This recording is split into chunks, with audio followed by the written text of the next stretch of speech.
Okay, I will say hello and welcome back to another episode of All About Balance. And today I am joined by an illustrious traveling superstar. I am joined by the one and only Mr. Lewis Gowans. Sir, how's it going? I probably Yeah, butchered your second name, but it's Gowans, Lewis Gowans. Gowans. There we go. I was debating, but I went with the wrong choice. How are you, sir? No, it's all good. I'm very, very good. Thank you. How are you? I'm good. I am good. I was just commenting on the wonderful nature of your chair. That looks so unbelievably comfortable. Yeah, it's the lounge comfy chair. I've got my feet up and under a tartan blanket because it's quite cold in Edinburgh. I mean, But yeah, I was just playing the PlayStation before tuning in with you, and here we are. it's beautiful. It's beautiful. So, I mean, it feels so long ago actually that we were in Scotland. So long ago. I don't know how long ago it was. It must have been a month, nearly a month, coming up for a month. I don't think it was that long. Maybe it was the 30th, right? It was Halloween. So yeah. Yeah, it could be. It'll be 3 weeks. 3 weeks on Sunday, on Saturday. Yeah. Do you often? So probably for context for people listening. So me and Imogen went to Scotland for Halloween, and we met Lewis at the hotel we were staying at, and were just utterly blown away by how kind and gracious you were. So that's how this whole thing began. Do you often find that you connect with people that you work with? I guess I don't like to use the word serve, but I mean, you can tell from the second you meet them. So before you arrived to the hotel, I think we had a few phone conversations prior. We did, because Imogen is useless with food. Yeah. So I already knew of you before you arrived into the hotel, and then once you put a face and a person to that voice, you then know automatically whether you will click with them or not. Yeah.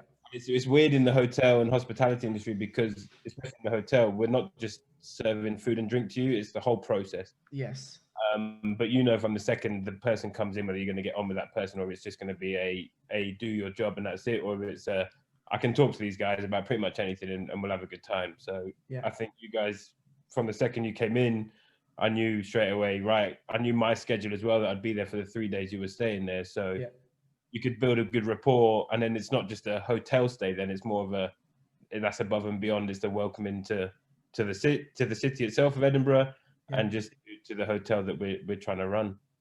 Yeah, and like, how do you sort of balance that? Because like you're gonna come across people that you don't click with, but it's still your job, and you still have to give them the, like, do you put a different face on, or do you just be yourself and go? I mean, it's not my business. So there are standards, and that's regardless of wherever I work. You've got to do your job first. So you cannot let the service we're providing be affected by comments that are made, topics that are spoken about. You've got to judge that very, very carefully. You don't talk about problems with the work. You don't talk about problems with your colleagues. So you've got to find a point of interest. And from you guys coming in and checking in, you find out a few questions. People ask where to eat, where to go, what to do. And then automatically it's like, right, we've got some points we've worked out what the interest is. I saw you got tattoos, so I could talk to you about that. And then you judge from that, and especially at dinner, you have that time for little conversations. Yeah. I had you in for dinner where mask could come off, I could see who you were properly, and then we could talk about, and you were the only table in for dinner. Yeah. So I didn't have to worry about looking after anyone else. It was, I can give you my whole attention, and we had a good little dinner service before you had to rush out. I think it was that time for the ghost walk. Jesus. I tell you, all I wanted to do, right, when I went there was see the Highlands and eat at the restaurant, right? Yeah. And then it was just like, okay, cool. Well, I've booked all these evening expeditions and this and that, and I'm like, oh, for fuck's sake. But yeah, it was a shame actually. I really wanted you to sit with us for that evening service. It would have been great. It would have been great. But it's always tempting, but then you got to remember, I can't just then be seen to be sitting down at a table. Yeah, of course. Yeah, of course.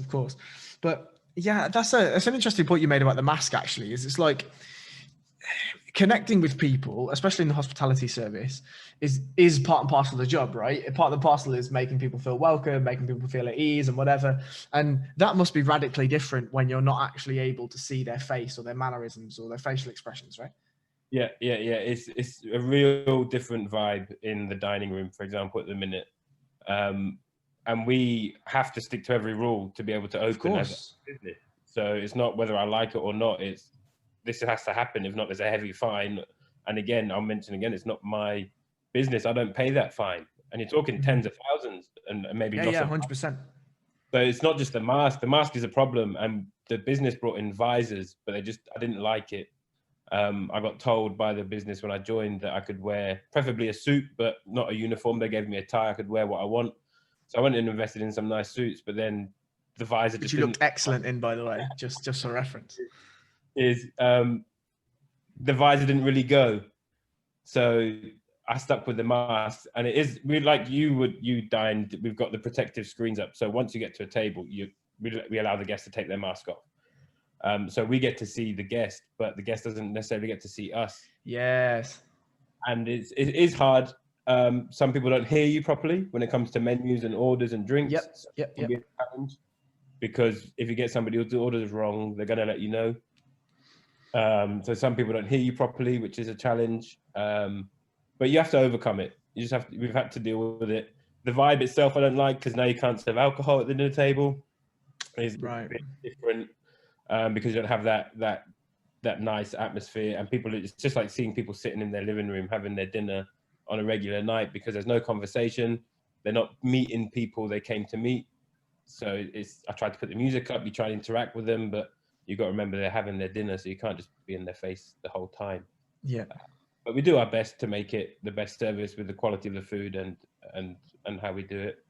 Yeah, I mean, the food itself was great. And again, for context, the people that are listening, this is a number 11 boutique in Edinburgh. So if you want to go and find Lewis before he sails the seas, then go and do that. And we'll get onto that at another point. I just wanted to ask about what you think socially the effect of things like the masks and the general social distancing has done, because the one thing that I noticed when I came to Edinburgh was people are just way more friendly than they are in London. And you know, I mean, you've traveled all over the place, so you'll probably have a better understanding of cultural norms, but you know, in London it's just very, very tense, and people don't seem to trust or want to interact, or if they, you know, there's a weird dichotomy. It's either people don't give a fuck about masks and they just don't wear them whatsoever, or people are hell-bent on it's really important to wear a mask and they're trying to social distance on the tube and on public transport and all this kind of stuff, which is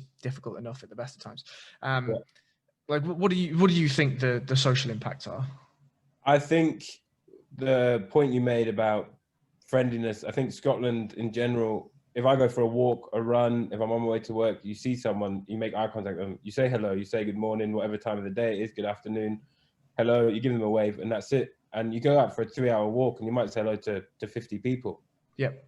And then you see them quite often that you just always say hello. And I had a friend up recently and he was from London, and he said, do you say hello to everyone? I was like, it's just nice. You just say hello. Yeah, hey, how you doing? And yeah, I'm all right. Cheers, how you doing?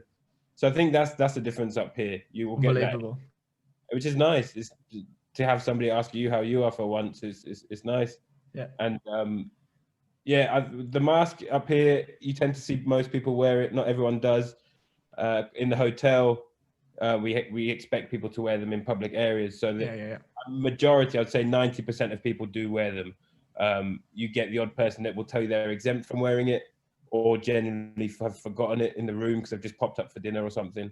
But yeah, we do try and enforce it. But yeah, I think that friendliness thing is a thing across this side of the border that tends to be a bit more prominent. That you just get people, even in the shops, you know, people will talk to you in the shops, in the queue. It was unbelievable. It was fucking believable, mate. Like we went to Hotel Chocolat, obviously, because whatever. And when we were in there, like the lady at the counter was just so fucking kind. Like I was honestly taken aback by it. I walked out and I was like, I don't think anyone's ever been that kind to me in a shop ever. What do you? I mean, you were Scotland born and bred, right? Well, this is where it gets interesting. Kind of. Yeah. Well, parents are both Scottish. I was born in Bristol. Okay. So officially, British. Fine. But I say I'm Scottish. I was born in Bristol, lived there, but then my parents moved to Spain when I was 6, and I lived there until 2010. So I lived there for like 12 to 15 years. Yeah. So I don't know. I've lived in Spain most of my life, born in England. Family is mainly Irish, Scottish, so You're a a bit bit of of a everything. mongrel. Yeah, fully. People used to call me the Scottish gypsy.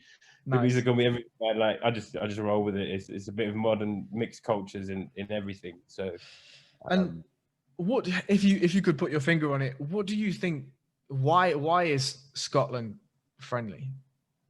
I'm not too sure. I'm not too sure. I really couldn't tell you. It's just something, I don't know. I noticed it in here in Scotland, and also working on the cruise ships, as we've mentioned. We have a corridor or a main passageway on the cruise ships, and we call it the M1 because it's a busy road. Sure. Different ships call it different things, but on all the companies I've worked for, it's been called the M1. And that's where you walk past people working on the way to their cabins, and everyone, you stop and say, "Hey, how's your day?" Because when you're on the cruise ships, you're 6 months or maybe up to 9 months away from family, your friends. So the people you work with, they become your family and friends. So you say hello to them all the time, and it just makes your day a bit better. Before a 12-hour shift, that somebody just said, "Hey, how are you doing? Everything all right?" Yeah, it's good. So I don't know if it's up here. I don't know. Couldn't tell you, to be honest. Is it less populated, that more people know each other? That's how it started off, compared to your city of centre of London. The chances of you seeing somebody you actually know are less frequent than maybe somewhere up here where there's less people, and I think that could be a possibility, but I'm not 100% sure. Well, I have a theory I wanted to put to you. I wonder whether it's something to do with the weather, right? Yeah. So I think that when you, like, Scotland is obviously notoriously cold and rainy, right? And I went to Montreal. I've been to Montreal a couple of times, but for one of the reasons I went to Montreal, I went for a tattoo, and I went again for some training, and I went for a month. And speaking to people there, I went in sort of, it was like early winter. It wasn't proper winter, but it was early winter. And as I was leaving, the temperatures dropped to about -25, and they were expected to drop to like -40. Right. Mm-hmm. Everyone in Montreal's kind. Everyone. Yeah. All of them. Right. And I thought about that when we were walking through Scotland and we were walking through Edinburgh and whatever. And again, when we were in the Highlands, like, everyone says hello to you. You're walking, everyone says hey, like they let you pet your dog. They're super courteous on the roads and all this kind of stuff.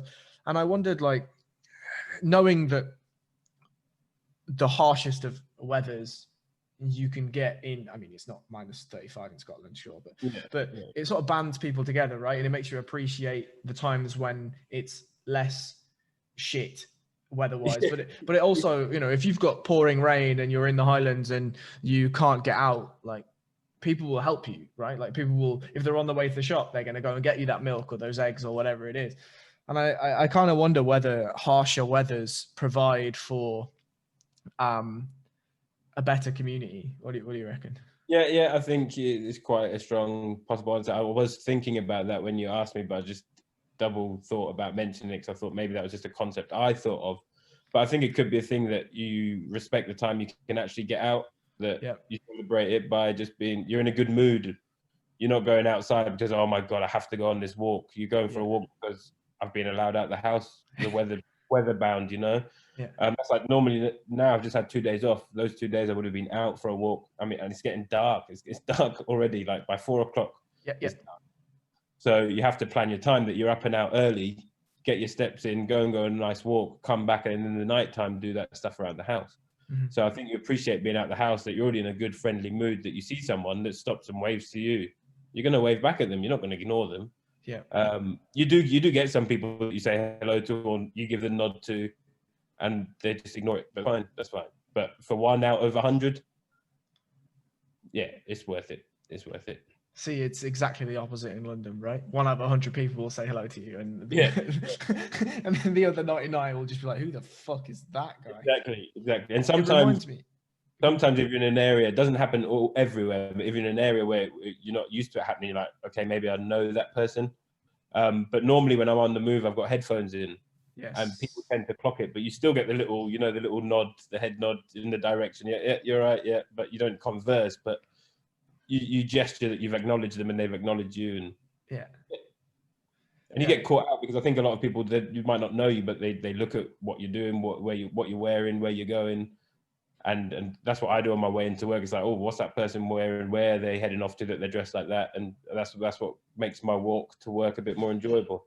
Yeah. So they catch you staring, so you give them a little nod back, and they acknowledge that you appreciated their fashion or their way of life, you know. Yeah, and there's something to that. There's something about like having what's the word I'm looking for? Having like respect almost for just somebody's humanity, for the fact that they're just going about their day doing what they want. Like there's something to be really beholden to when people kind of remember that humans are just humans too, right? And they're looking for something social, and they're looking for some form of interaction. And I think that kind of takes me on to the cruise thing. Like before we get into the more deeper questions that I have, like why the fuck do you spend 9 months a year on a cruise, mate? Why do you do that? So I'm lucky enough that I've never done more than 6 months at a time. Okay. All the roles I've had on the ship have always been a 6-month contract. The 9 months tend to be other roles that they stay on the ship for a bit longer. But I would never do 6 months, more than 6 months, sorry. I'm aiming to get to the stage where you'd only do 4 months at a time or less, but that takes a bit of career progression.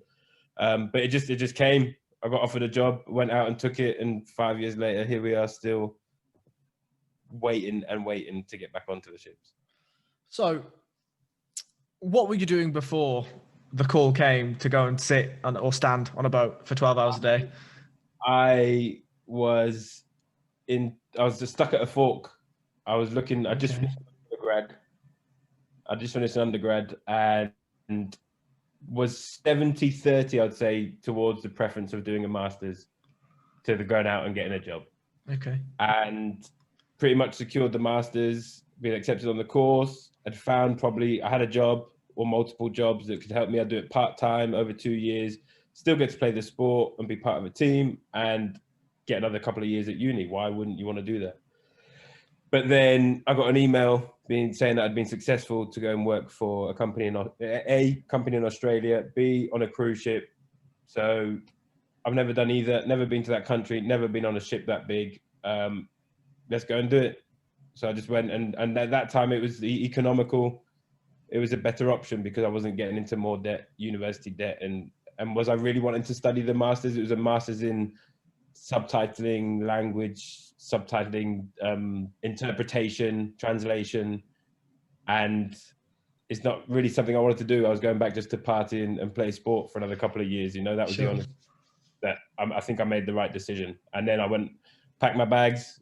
I was literally down at the uni because I'd moved down to start the master's. I was just waiting to find accommodation and got an email, and they were like, your flight is from Edinburgh at like 9 o'clock tomorrow morning. And this was at 7 o'clock. And I was in Essex, and I literally got home to Edinburgh. Mum met me with the clothes in the bag, had all my paperwork, and we packed my bag in the shopping centre car park, and I went to the airport and off to Australia. I mean, okay, so there's tons of questions, but I think the first thing is Mom is a legend, right? Yeah. Mom is a fucking legend. Second of all, that's a whole nother talk. I mean, we'll get into Mom, that's fine. But like, cool. What was the undergrad? What was the undergrad? Was a BA in modern languages. Oh, beautiful. Beautiful. Yeah. And you mentioned that you were in a sports team at uni, rugby, right? Many. American football. Okay. American football, volleyball. Played ultimate frisbee for the uni. Okay, whoa. What the fuck is ultimate frisbee? It's just a fantastic sport. It's just a fantastic social, no referee. It's self-officiated, and it's just anybody can play, and you can just set it up in a park. It's basically like you've got to catch the frisbee in a zone and you score a point. So it's like American football. Okay. Somebody's got to throw you the disc. You've got to catch it in the end zone and you score a point. Fine. But there's ways of intercepting it. There's rules. It's a non-contact sport.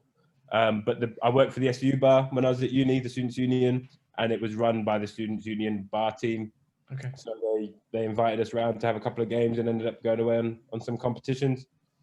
Played a couple of cricket games, played, all kinds, mate, all kinds. And then ended up working in the sports centre itself. So, sport was a big part of uni for me.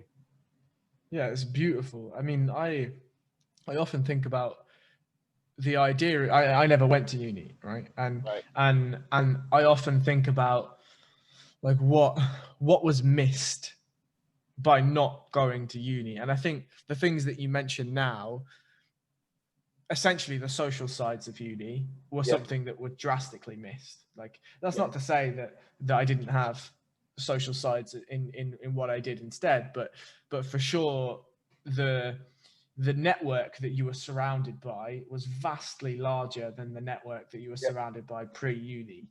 And I think that can only round a character out in a very unique way. Yeah, totally agree. And you go from just I went from a small school from, I went to an international college in Spain, where at the time my class of 40 was the biggest the school had ever had. And that was split between two tutor groups, you know? So I go from that, knowing everyone in your class and who they are, to go into a big campus where you don't know anyone. Well, I was lucky enough that the uni I went with a guy from school, a great friend, Mr. Denny South, and went all through school with him, and then went through uni together as well. So I had a point of contact when I got there. But I made it clear to myself that when I went there, I wasn't really good. I'm not a student. I'm quite the opposite. But everybody else was going to uni, and so I had to go. I went to the University of Essex through clearing. It wasn't even in my choices, but I went there, and best decision I think I've ever made. And I made it in my self rules that every year I was there, I was going to learn a new language, learn a new instrument, and try a new sport. Okay. And that's how I got into the sports. So it started off with the volleyball, and people would ask me, "You play volleyball?" Because I was a lot bigger than what you've seen me. No. I trolled through your Instagram, my friend. Don't worry, I've seen it. Yeah, they couldn't believe it. And they're like, "Come play American football." Nah, not interested. Don't understand it. Come and play rugby. No, don't understand it. Not interested. I didn't play rugby in Spain. It's not a big sport out there. Sure. It was football, not good enough. There were 7 football, of course. Not going to make it. So tried out for the volleyball club, became captain, and through to that, then president of that club. Took the president of that club through to then became a scholarship sport. And at that time, I started playing American football, which some people still hate me for because they asked me in the first year to play with them and didn't. So then joined American football and played that alongside volleyball, went through volleyball, worked with Volleyball England. So all the networks just from playing a sport at uni, working with the governing body, then went to American football, became a coach, did my coaching badges, coached the Colchester Gladiators team for a little while in my summers. So in summer I wouldn't come home, I'd stay in Colchester and work, and then coach American football. Just helping out the coaches and learning how to be better at that sport as well. And then all my mates would be like, "Shit, we need a guy for cricket. Can you jump in?" It's like, I've never held a cricket bat, but give me a t-shirt and I'll try my best. I can run, I can catch a ball, and I can throw. We've got a guy for ultimate Frisbee. Oh, can you join this? Do you want to try out lacrosse? So you end up playing all these different sports. But then you go out with them on a Wednesday night for a sports social, because you'd play your game on a Wednesday, come back, win, lose. If you got hammered, whatever, if you had a really bad time, or even if you got injured, it was, don't worry about going to the hospital. I've got crutches. Get me to the nightclub because I want to see how everyone else got on. Yeah. And in the end, by finishing uni, I graduated with my full colours for sport and exceptional services to sport to American football. And it was nice to be honoured with that by giving in the work and enjoying the time there. It's amazing. It's amazing. Yeah. I mean, I have absolutely no idea the rules of American football. Just so you know. Me neither. Okay, fine. I don't watch it. I don't really enjoy watching it. But they told me you could hit people and it was okay. And I only know my position. Apart from when I had to start, I got involved with the coaching, but I was only given the special team, so the other coaches would help me. I was just the guy that held the clipboard and made sure that people were on and learned about it. Yeah. I only knew my position, and every time the referees blew a flag, I was like asking the person next to me, "Was that me? Did I mess up?" And they're like, "Just continue with your game. It was 100 yards the other side of the field. Like, it wasn't you. Don't worry." But I just knew what I had to do. My coach would tell me to go left. I'd go left and hit that guy in front of you and try and stop that guy with the ball. Cool. Sounds good. So that's what I enjoyed, and then got heavily involved with the coaching. I've always loved coaching more than playing, to see how you can control a game. And since a child in Spain, parents got me into golf, massively into golf. But then I ended up going to the football pitch. Not very good at football. So my parents, buy me some boots, I'll join the team. Bought me the boots, didn't join the team. And ended up getting into the coaching side of things. And by the age of maybe 16, I was given my own under sixes football team. Amazing. And just coached them through. The coach who taught me would start with the youngest and coach them through till they were 18. So I would just be coaching football all day, wouldn't come home, be at the football pitch 7 days a week. And that's where I started working in a bar, which then got me into the trade. But yeah, sports coaching side of things has always been a passion. So to then get involved with coaching the American football team, coaching volleyball teams, coaching anything, was always, quite enjoyable. So why don't you coach football? Why don't you coach sports now? Because I'm away.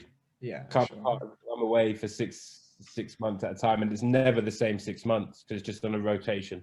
Yeah. So to be part of a team is quite hard. I could come back and help out a team for 2 months that I'm home, but I can't. I don't think it's fair. Yeah, you can't commit, sure. No, if you're an individual sport, like I come home, I'll go out for a round of golf, or I'll go and play some other sports, kick about of a football, fine. But to be part of a team is something that is quite hard to do. Yeah, sure. Fair enough.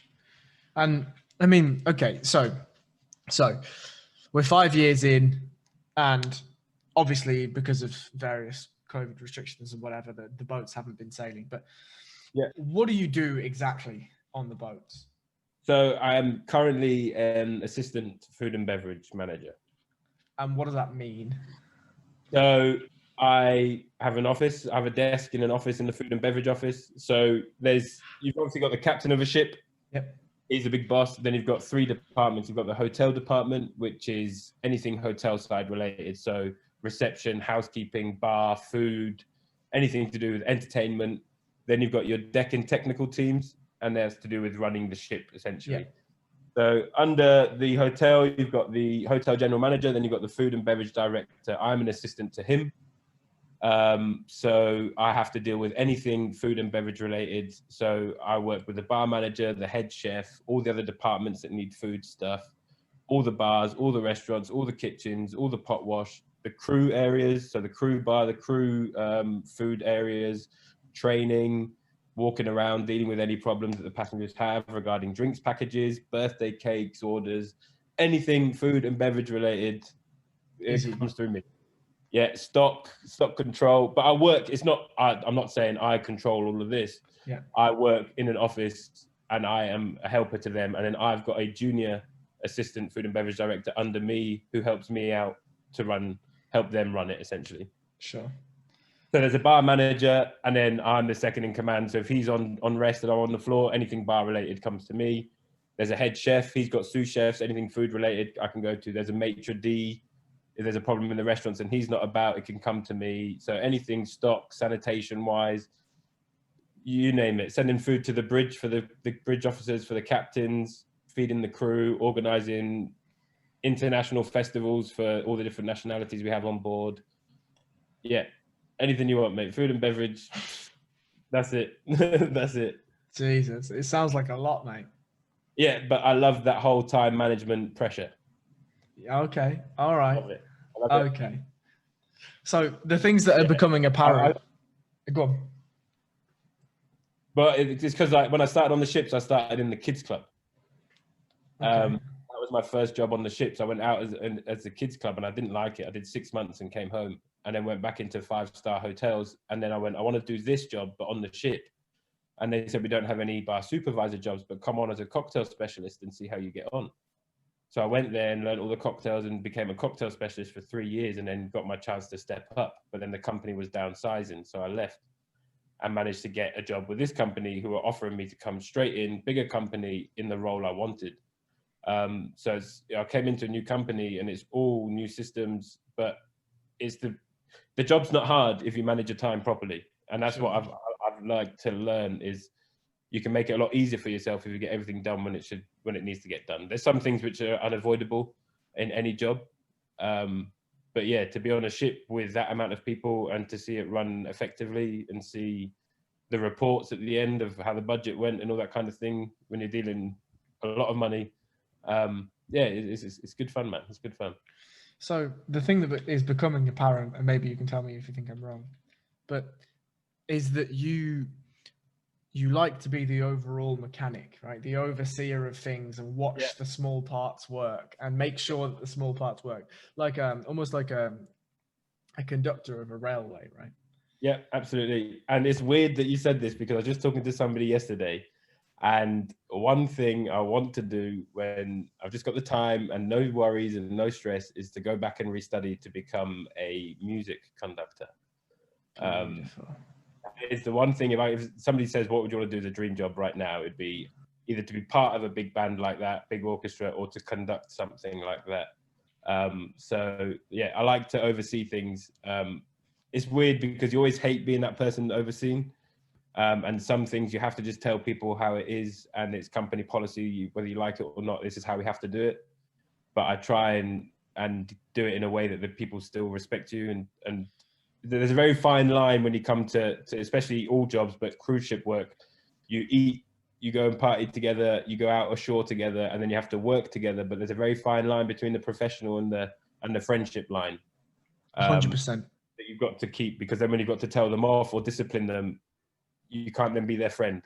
So it's very difficult, but I like to do it in a way that they see you as a friend. So when you ask them to do something, they do it, but you have to be disciplined and you have to be stern when needed, but not all the time. I don't believe that whole shout at them and get them to do it is the way forward. Yeah, I mean, I've only ever been a manager once, and I wasn't an official manager either. I was like an unofficial manager. I won't give too much detail just in case anyone puts the connections together. But it was my second job. I just moved to London, right? So I was about 22, maybe a little bit younger than that. And the manager that we were working with was basically, they just weren't very confident in themselves, right? Which then showed in dividends when attempting to manage the team, right? And the team it was a relatively high pressure situation, so I ended up managing it, and I learned the same thing that you learned, right?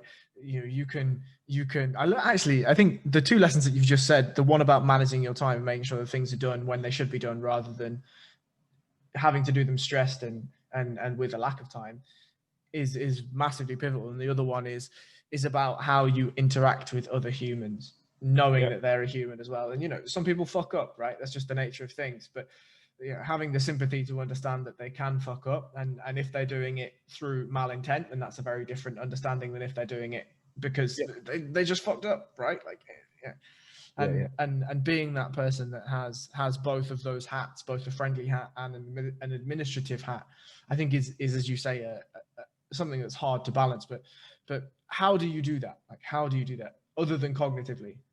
I think I've learned from the times where it's gone wrong that I don't want to be in that situation ever again. Sure. And you can't say ever again because it happens when it's out of your control. Yeah. Clerical errors, missed an email, misunderstood an email, that when it comes to doing the thing, you haven't got enough time to get that ready, but you do a botched job and you get away with it, but you're not proud of that. Yeah. But then you do an event right and get it 100% right and absolutely nail it with what you've got, the resources around you, and you can genuinely see the person's had a good time. Yeah. So that definitely outweighs the feeling of, oh yeah, thanks for that, but it wasn't really what we expected, or thanks for that, that was more than what we thought we were going to get. That's why you do that side of it. That's the whole being on point and on time with things. Like, to me, one thing, punctuality.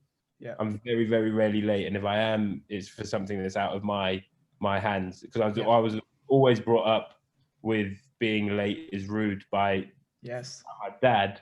The famous mother is the complete opposite, which is quite hard to live with. But even at work at the hotel, I'm meant to be there at 1 o'clock. I'll be there for 11:30, 12 o'clock, just so if there's anything I need, anything I've forgotten, I can sort it out and I'm ready to go. Sure. And it starts from getting ready. Like in my waistcoat, I've got the right stuff in my waistcoats to be able to do the job. My bottle opener, a pen in my pocket, a notepad, all this kind of stuff. So yeah, time management of that thing. The way of treating your staff is learn from how you want to be treated when you're in those roles. And it's the whole thing of be nice to who you meet on the way up, because you don't need to know who you meet on the way down. And especially the cruise ship, you move up and down ranks quite quickly. It could be just to fill a gap. It could be something's gone wrong, that you're just filling in a gap and you get stepped up and down. But you've just got to not be a dickhead about it. You've got to respect that, yes, you might have a bit more power, but don't abuse that power. And you've got to treat your staff how you expect to be treated in any of those situations. I hate being shouted at when I've not done something wrong. If I've done something wrong, get angry with me, tell me why it's wrong, how it affected it, but treat me as a person first, and I won't do it again. If you shout at me about it, I'm not going to listen to what you're saying. I'm just going to get annoyed that you're having a go at me for something that is minor, but I can understand why it's messed up the operation. But I'm more likely not to do it again if you just tell me, look, you did that wrong. This is the reason why it's wrong and how it's affected that transaction. But if we do it this way in future, it won't happen again. So the whole constructive sandwich, they say, tell them they've done something right. Yeah. Tell them what the shit sandwich. Yeah. Yeah, and then bring them back comfortably to something else that's positive about it, and then they forget that they're actually in trouble for it. So yeah, I don't like that. And then I want to be able to then, if I see them, have a drink with them or catch up with them, and I get to know my staff. It's not just, oh yeah, you work for me, I'm going to tell you what to do. Thanks for doing the job, now get out. It's like I find out about them, and a lot of the staff will come and talk to me about, especially when you're on the cruise ship, away from your family, anything can be going on. A lot of people got kids, wives, husbands. People are getting ill back home. They've got no one else to talk to. So you're that point of contact as well, that if you open up to them and prove to them that, yes, you are in charge of them when something goes wrong, but you're not just my colleague, you're my companion through work. You're like, we'll do this together, and I'll be there for anybody that works for me. As long as they're there for me to make me look good, I'll make them look good as well, you know?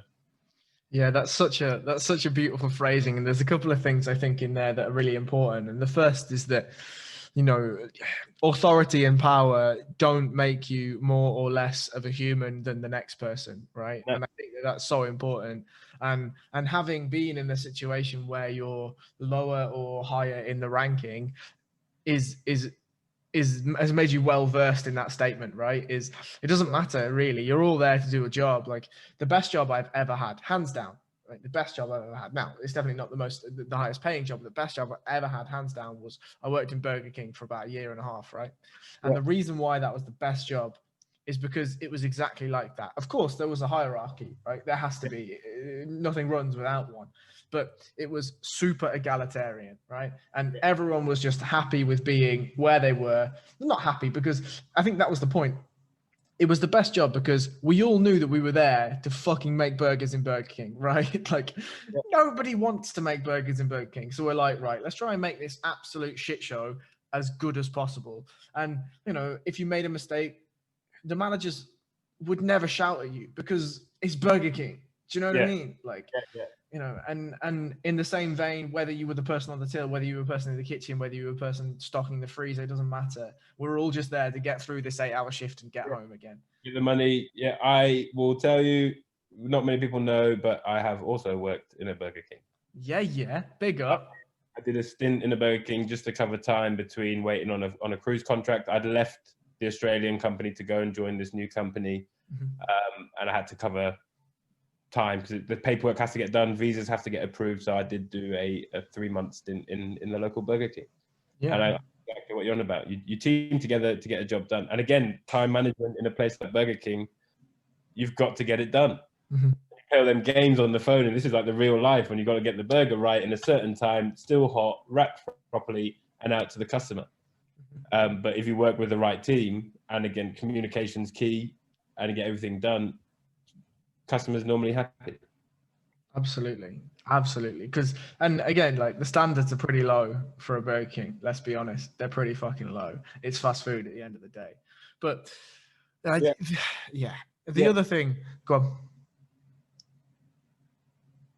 I just think the ultimate goal, regardless on standard of place, Burger King fast food compared to 5-star top notch, it's the aim of the game is to make the customer happy, regardless of the product. And it's not just with the food industry, it's in the shop or whatever, with the product you've got and the service you can provide. You might know and you might not enjoy the product you're trying to sell, but it's the way you sell it and what you put into it that makes it worth worth your while working for that company. If you're happy with the product and proud of the product and you can sell it, yeah, you make it worth it. So I just want to circle back to the music conductor thing. Like, Yeah. when did it start that you, or what is it, do you think, about you that pushes you towards coaching, towards conducting, towards being the overseer?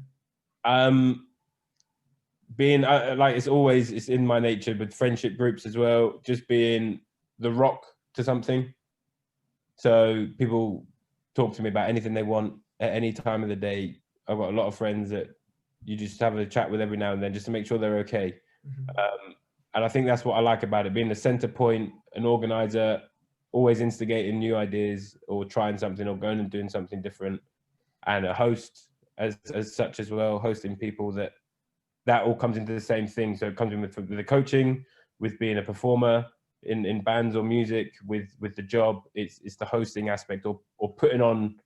Everything's like a performance, really. When you play a sport or you do your music or an art, or even like the waiting in the hotel, it's all scripted pretty much from when you sit them down taking their orders. It's just the little in-betweens you have to make up based on the reaction you get from them. So I think it's just been that host and a key rock to everything, and seeing it all work, that you've conducted that and made it all operationally okay.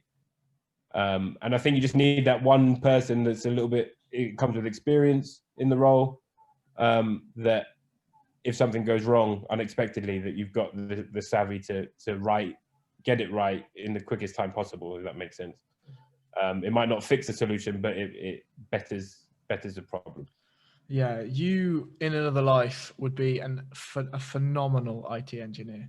Yeah. I've done it all. When I was at uni, I worked in the IT department for 2 years. Like, I've tried it all. I enjoy the IT, but yeah. Go on. Why do you think that? Well, that's what I do, right? That's right. Okay. Yeah. So that's what I do day in, day out, and somebody that's hell bent on overseeing systems work well, right? Mate, you could just fucking go for your life, right? Yeah. I think the thing that probably would give you disdain, which used to give me disdain, is that nothing is ever fully working, ever. Mm-hmm.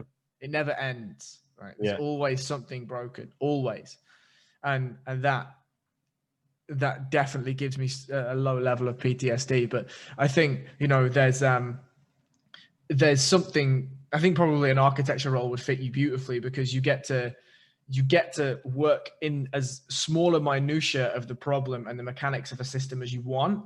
Yeah.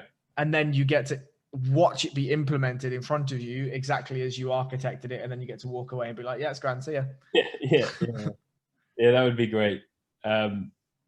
Yeah, I mean, IT's always been a passion. I did it through A-level, tried to do it at uni, wasn't really something I thought I'd go into.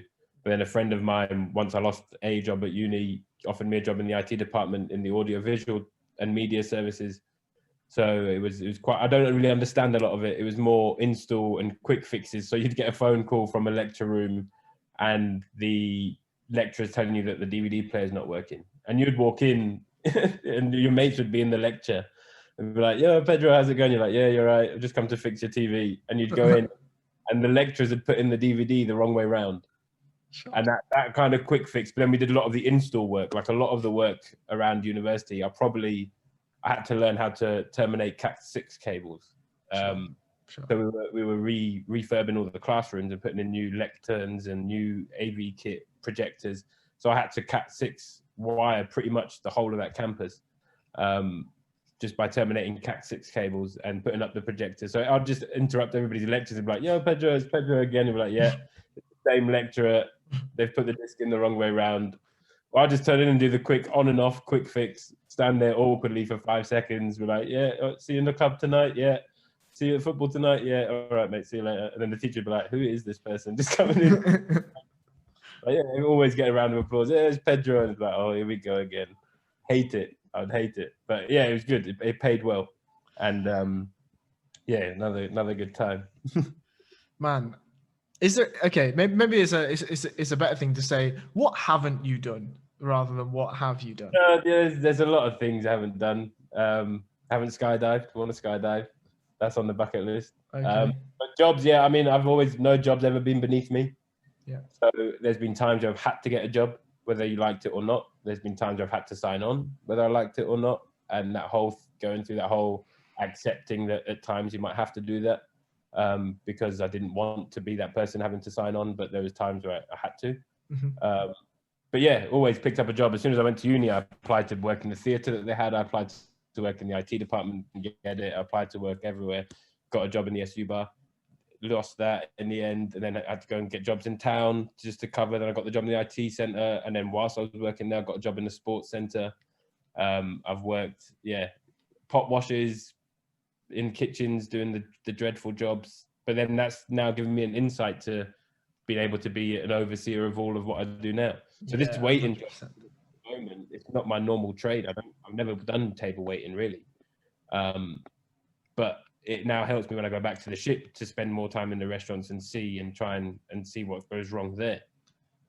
I mean, you were exemplary. So having never have done it before, you did a fucking phenomenal job, right? Like a phenomenal job.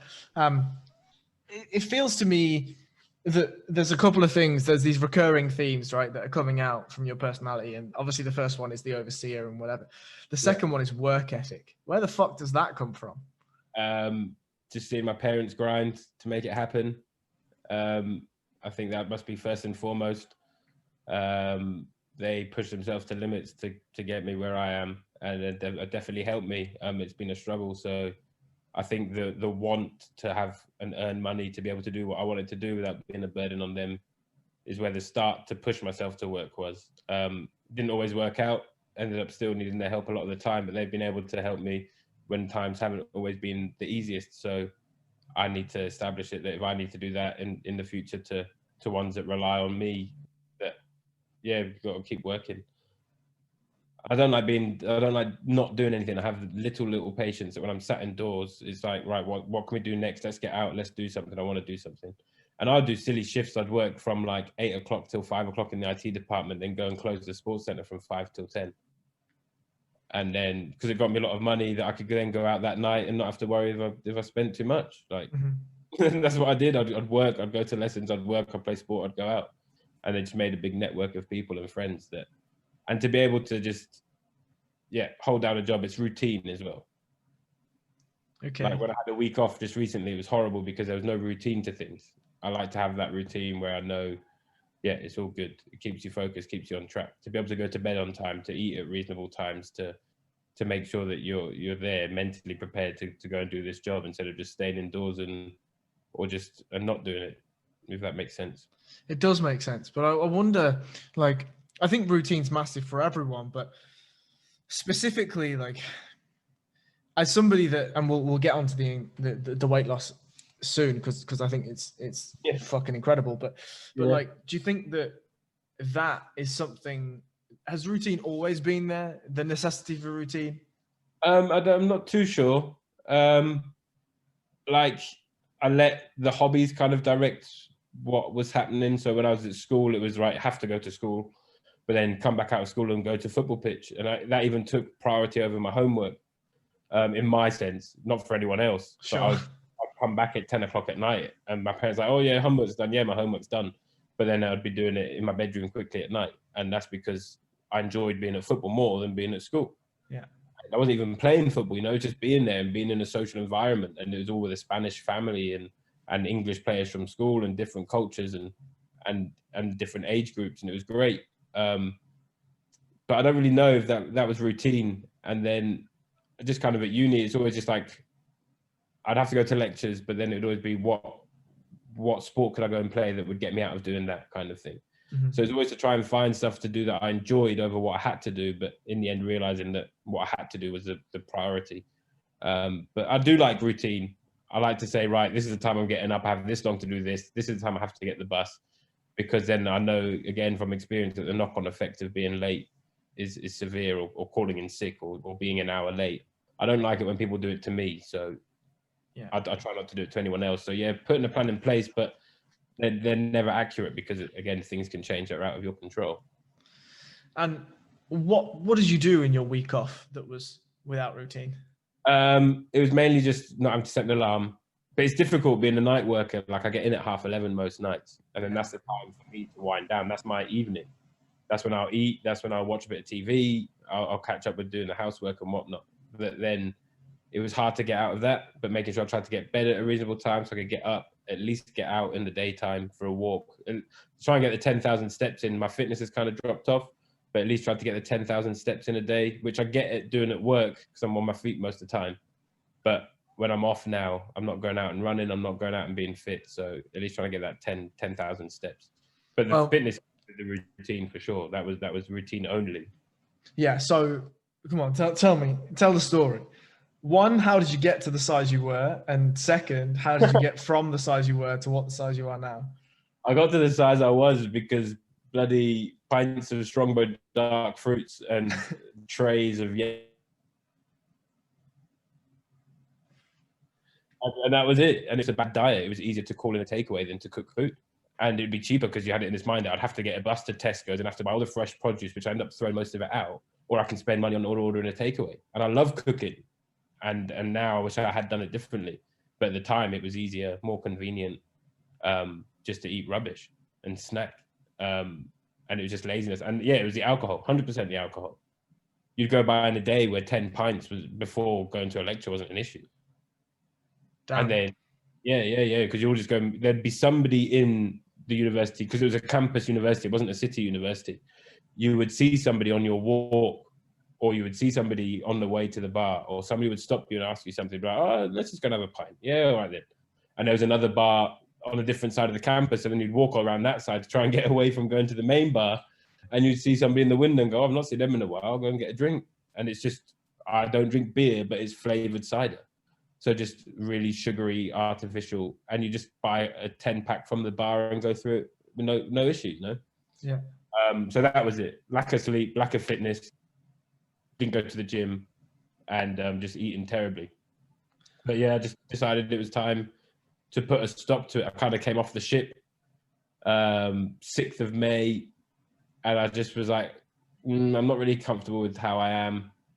But what can I do? And it was pure lockdown then. So it was like, I've got 24 hours in a day where if I can't get fit now, when I've got all the time on my hands, then it's never going to happen, is it? So I just started that couch to 5K, clocked in. I was like, I'm going to weigh myself, and going that clocked in. It's a new phrase. It's just in my vocabulary now. It's from another podcast, a friend from uni who was a basketball scholar, the Austin Hamilton. He was a very good basketball player, still is a very good basketball player, but set up this clock in podcast, and I kind of clicked on it and said, look, I'll support you, but I'm not into fitness, so I'll look at it, I'll read it, I'll listen to your podcast, but just don't expect me really to give you anything for it, because it's all about you tag on Instagram and tag your friends and say, look, this is what I've clocked in with, what are you doing, post it, let's see you active. But he came back to me and he was like, look, it's not just about fitness, it's about your job. He just recently had a child, so it's about parenting. It's about just making sure that you're getting motivated and doing what you've got to get done. So I was like, I'm going to try this platform. I'm going to try this Couch to 5K app, and I'm going to regulate my eating a bit better. And at that time, I weighed 115 kilos. Jesus Christ. And how tall are you? 6 foot. Yeah. I mean, that's not egregious, right? It's not. The thing that always bugged me is my BMI said obese.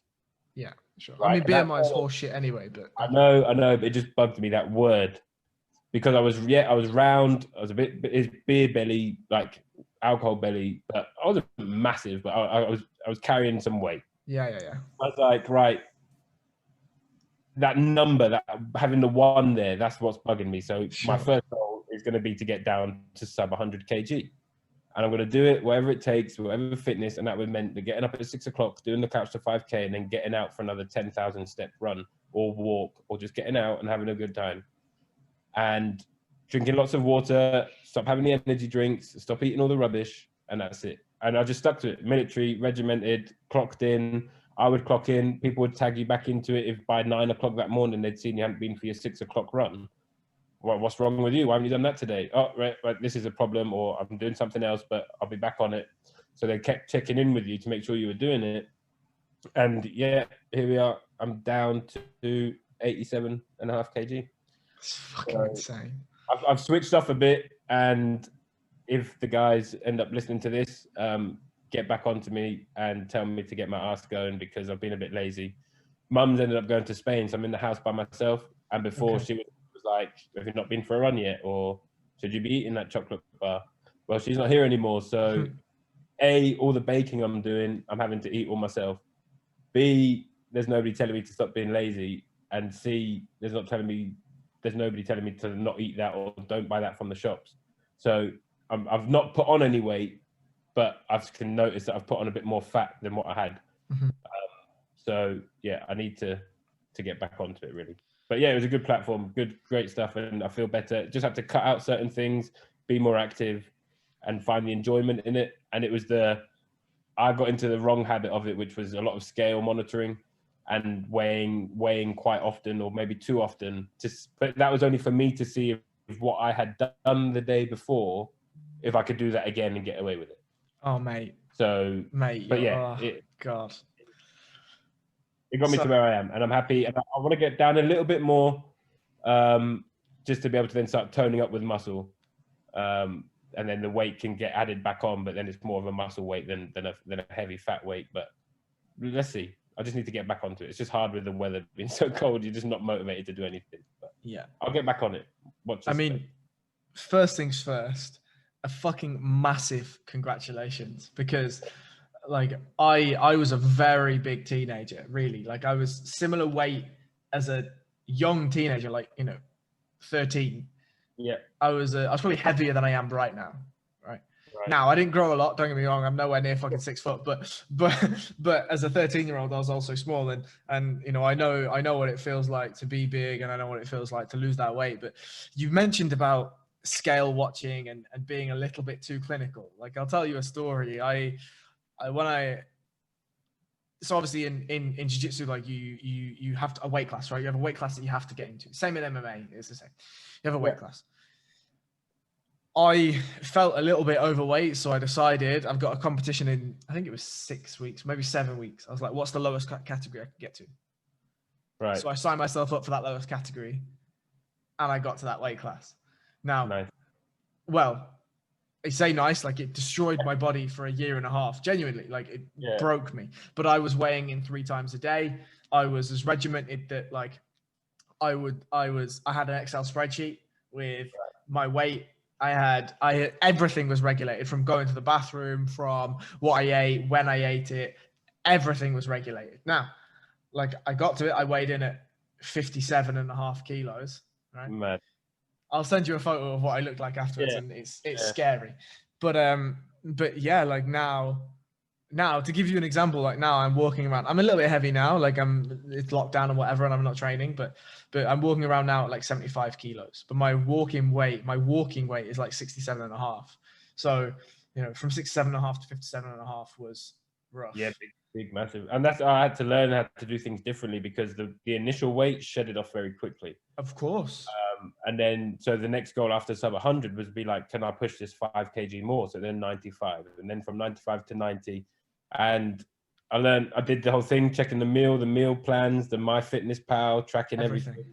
Water consumed, bathroom breaks, energy, anything done. Round of golf, yeah. Okay, basketball shootout, put it in because it was calories. And then trying all the different things, shakes, bars, this kind of thing. And I just had to work out what was right for me. And every 5-step goal, I had to change up diet. I had to change up how much more exercise I was doing, because the 5K run at a 30-minute run wasn't doing anything anymore. It was easy. So I had to then push it. But then to me, a 10K run sounded horrible. So I just had to find something else. So I started doing gym, started going swimming, started going on the walks, started playing a bit of basketball, anything I could do that wasn't running. Yeah. So I'd run for hours. I'd run for hours in a squash game, on the American football field, anything you want. But when it's just running by itself, it's just a bit boring. But then it was just, pushing. Clothes didn't fit anymore. I went down a shoe size, believe it or not. Wow, what the fuck? Yeah, that was nuts. Man said a shoe size. Yeah, I went down the shoe size, which was baffling, because all my Jordans are now a size 12 and don't fit me. No way. Terrible. But yeah, it just changed a lot. And I enjoyed, because I enjoy the cooking, I enjoyed that side of learning what I had to cook and what I could use and how to get away with eating stuff that I didn't enjoy, but hiding it. So I was on soups for about 2 months, just making soup, lunch, bowl of soup, dinner, bowl of soup. So I was getting all the nutrients of foods I didn't like, but then it was just a water, so it was just passing quite quickly.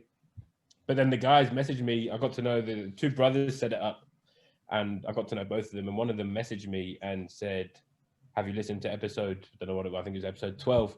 I said, "Look, I've actually fallen out with the episodes a bit, but I'll catch up. Give me some days." He went, "Just listen to the end of 12." And I listened to the end of the 12, and they put me a shout out as their first time MVP of their podcast. So Well deserved. that's what got me going. Is like, look, what I'm doing is getting noticed, and not because I want likes on Facebook or Instagram about it. Is to then motivate people that might have been like me, a bit bigger, or might just needed somebody just to kick their ass and get them going a bit. But I've got friends that study in PT. They started sending me stuff to do. I've got friends that like cooking. They were sending me recipes to do. Friends that do this, they were telling me different things to try, footwear to buy to help it make it easier. All this kind of stuff that all just jumped onto me just because I was posting what I was doing. And that's why I try not to do it as often, but it's like, I'm doing this just to try and reach out to those who might just need a bit of motivation on a Monday morning to get up and do the press up challenge, to do a quick 10,000 step walk. And the feedback I got back, and it was more the connection with people I hadn't spoken to in a long time. Because they would send you back something saying, "Well done, you've done really well," and it's like, really appreciate it, but I'm actually more chuffed that now we're talking again, because you miss different cycles of life, and you go out with those that you went to school with, or those you went to uni with, but you used to see every day of your life. Whereas now you don't talk to them at all. So yeah, it's got me back. That's the thing I've enjoyed the most. It's not what I feel is the way that it's brought me back to some people that I've not spoken to in a long time. Yeah, I think that's huge as well. Like, I want to touch on motivation too. Like, you talk about motivation, that you've lost motivation recently. Like, there's a famous MMA coach called John Kavanagh. You know John Kavanagh? Okay. John Kavanagh is Conor McGregor's coach. Okay. And he put out like a bit of a thread on Twitter about motivation and how he doesn't believe that motivation can come from anyone but yourself, essentially. Right. You know, somebody asked him, like, how do you motivate a fighter to turn up at the gym? And he's like, I don't. And then obviously that sounds weird and that sounds hyperbolic and whatever. So he digs into that. And his point is that I can tell a fighter, like, look, you've got a fight coming up in 6 weeks. Make sure you're training tomorrow at 10, right? Yeah. And the fighter can be like, oh yeah, cool. And then he turns up at 10 and he does his training session and it's really hard. And the next day he feels sore and achy. He's like, do I have to call that fighter again and be like, where are you? It's 10 a.m. Yeah. He's like, well, I've got 100 fighters. Like, I'd spend all of my time on the phone rather than training the fighters. Like, this motivation has to come from themselves. If they don't want it enough, then they're not going to do it, right? And it's the same thing with you. Like, to say you've lost motivation, that's not necessarily a negative thing. It's just as you pointed out, there's different phases in your life, there's different people you speak to. It's the same right now. Like, okay, you're in lockdown, things are a little bit slower. Yeah. You don't have access to the same social networking in terms of physical social networking.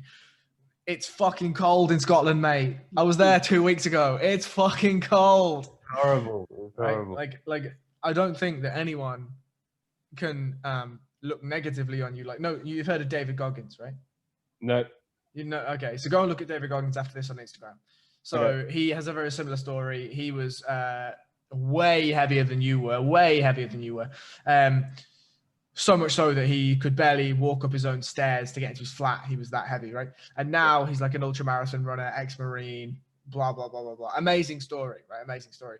But he's one of these guys that's, it's consumed his life now, right? So if he doesn't get a marathon a day in, he'll almost chastise himself and it's almost abusive the way that he treats himself, right? And I think that's probably a little bit too far, right? But I get that that's the level of motivation, determination, grit, and whatever that he's had to put into himself, and that's fine. Like, he's a supreme winner. I'm not a supreme winner, so look, it is what it is. But I think that there's probably a level of kindness that you should give yourself, right? A reflection that actually, okay, you haven't been on a disgusting amount of step run, right? Fine, it is what it is. But you're still advancing yourself by posting on Instagram all the amazing things that you cook, or the things that you bake, or, whatever it is you fill your time with. Like I don't. Yeah, probably that. Just that. Yeah. That. No, I get it.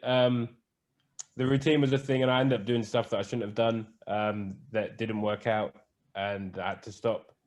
It was just like not eating properly or right times, or starving myself for a bit longer and just only drinking water, but then going on these really long runs and feeling quite bad when I got in. There's like, that's not healthy. Can't do that again. To the point where I passed out one time just onto this chair. Yeah, my sister was sitting on this chair, and I'd been out for a walk with a mate, a really long walk, and then came back in. The heating was on because it was cold, and went to cook something, and that was at 8 o'clock at night. And I went to, the heat just got to me and lack of sugar, and I took a sip of some squash and water, and the sugar rush just hit me, and I just collapsed on the floor. Jesus. And I was like, right, well, I can't do that every day. Today's plan didn't work, and I think that's where I've got to now. Is what I've been doing isn't working as a weight loss thing. That I've just been like, right, I still check my weight, not every day, maybe once a week, to see if it's gone up too much. I need to start focusing on it. But yeah, I just like sharing what I get up to, because baking's a passion, playing music's a passion, getting out on the walks, taking some pictures, just to show people that what they can do whilst we're in this situation, because not everyone's got the access to everything, but you can show them little bits of what you can do with what you've got access to in this situation. That it might be a recipe they want to try, it might be somewhere they want to come and visit after lockdown, it might be the kick up the arse to get out and discover. I've discovered these 6 months that we've been back in off the ship, that there's so much about Edinburgh you wouldn't have known before, because you just went to the same places. But this time it's all about, let's go and discover more of Edinburgh by foot, and found some wicked places that we never ever knew about.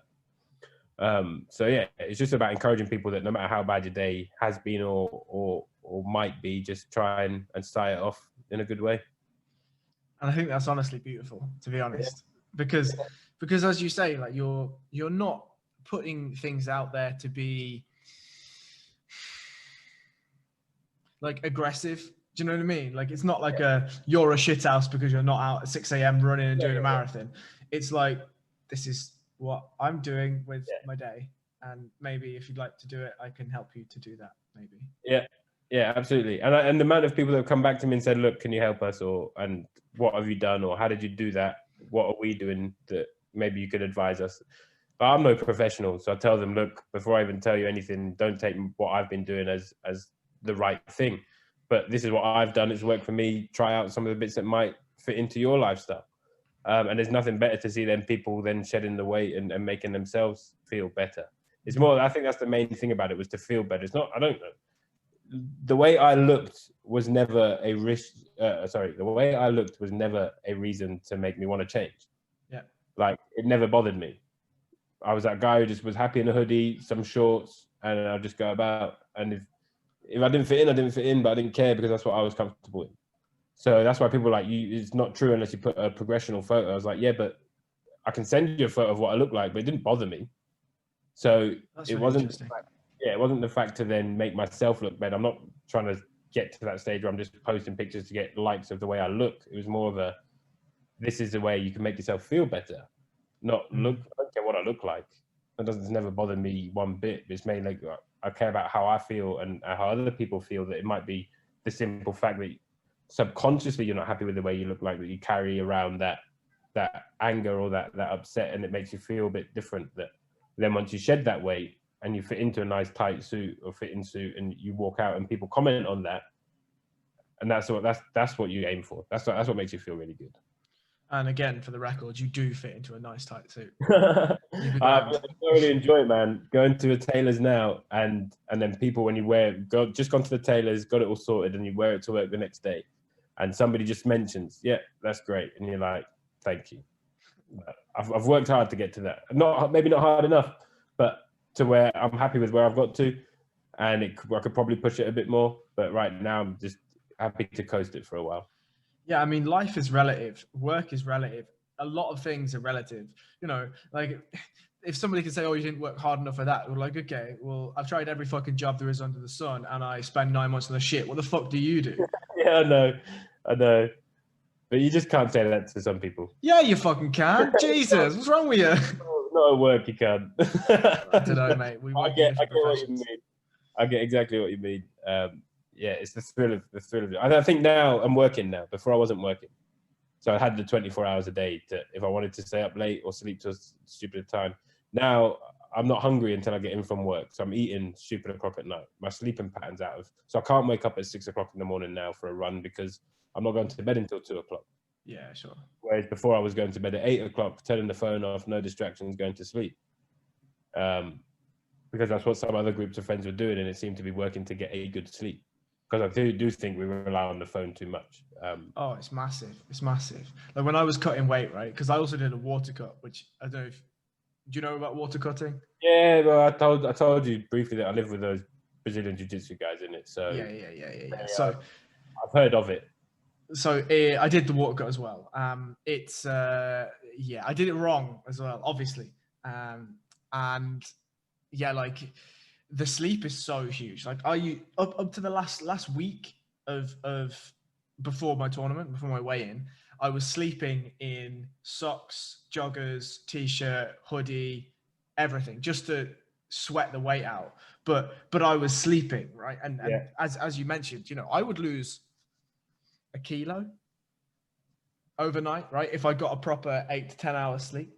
And that obviously was massive. And then again, you put it back on in the day, right? Because by the time I'd gone to bed, I was already super dehydrated. But yeah, to your point about sleep, like I think sleep is absolutely massive. Absolutely massive.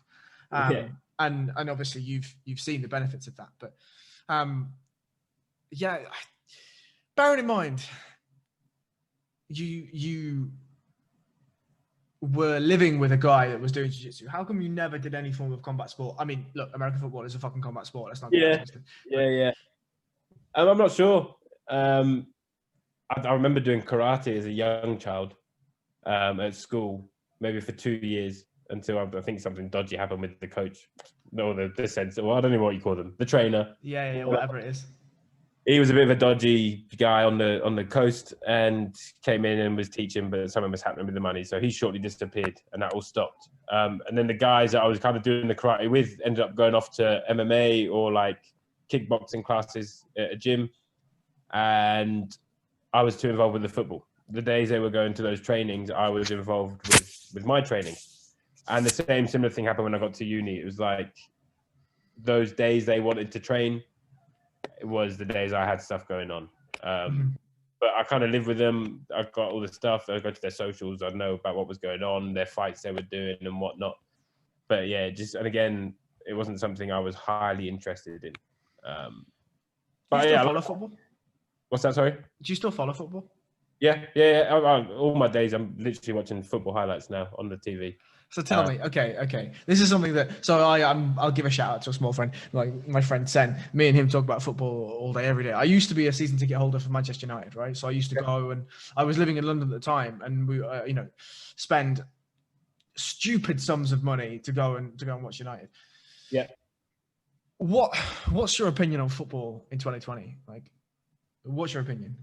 I'm a Man United fan as well. Oh, congratulations. You are in the same depressing boat that I am in, yeah. Yeah. I don't know. Sport is changed. This whole 2020 has changed a lot of things, and especially sport. I'm a big NBA fan as well, and that changed, and that's obviously just finished, and now football, I can concentrate a lot more on it. I don't know. It's quite a shame. I do like the whole crowd noise stuff, and I think that I do like it. I think the atmosphere of being at a game, there's nothing better than being at a football game. I do quite enjoy not having the crowd noise on the TV because you can then hear what the players and the refs are you get a bit more of that in-play audio of what's being said and some of the tactical side of things. But I mean, yeah, it's a shame. I don't know, the players still performing because they've not got that crowd. Has that changed? I think a lot of this stuff, they do it for the thrill of the sport, or again, putting on a performance for all those people that have come to watch them? Yeah, I mean, I don't think football's a sport anymore. Right. I think football's a business now. Yeah. And I feel like the players aren't players anymore. They're businessmen. Like, whether it be, like, let's take Manchester United, right? Let's take Manchester United. Yeah. This is an example. Paul Pogba, right? Yeah. In my opinion, he should be top 3 midfielders in the world and then go down as one of the greatest ever. Yeah, yeah. I reckon if I put you in a Paul Pogba shirt, you'd put in a better performance than him in the last 6 months. I know you don't, but I think I don't know. Is that a leadership problem? That they're just not buying the right people or not using? No, that's bullshit. That's see, I think it's bullshit. If you put let me ask you a different question. Yeah. If you put Patrick Vieira or Paul Scholes in a Burnley side in the 1990s, what happens? I think they'd still play their heart out. Right, and I think they'd elevate that squad to be a fucking decent Burnley squad, right? Yeah, of course, yeah. You'd probably win something. Right, and instead, you've got Pogba, who seems to... Look, I mean, as I've said, he should be one of the best players in the world, right? Yeah. And instead, he looks like an average Prem player. Yeah, I think now it's a generation where, as I've said, the player controls a lot more of it than the like. It is a business at the end of it. It is a franchise that these people are representing. But before, with all the legend coaches that have been there, obviously Ferguson at United, but all the other big coaches that did long stints, it was them that was in charge. The player didn't make the decisions. It was the coach. Right. And if you didn't fit and play for the coach, you didn't get a game. Yeah. And you saw the likes of when Beckham got kicked out of the squad, basically, and left. Like, no one... And it's the same in jobs. You're never bigger than the company you work for, and you're never bigger than the club you play for. They can get rid of you. You're just another number in the book. They can get rid of you whenever they want, and you're not replaceable. But now these players, because they're on so much money and they've got the power of the agent... Look, Alexis Sanchez came, sat on the bench for how much a week he was on? 350. Yeah, whatever he was on. Bale just sitting on the bench at Real Madrid, but it doesn't bother them. Ozil at Arsenal, it bothers them. You see them in the media complaining about it, but they're getting paid to do nothing. But then, me if I was a professional footballer, I'd rather be getting the game time and playing.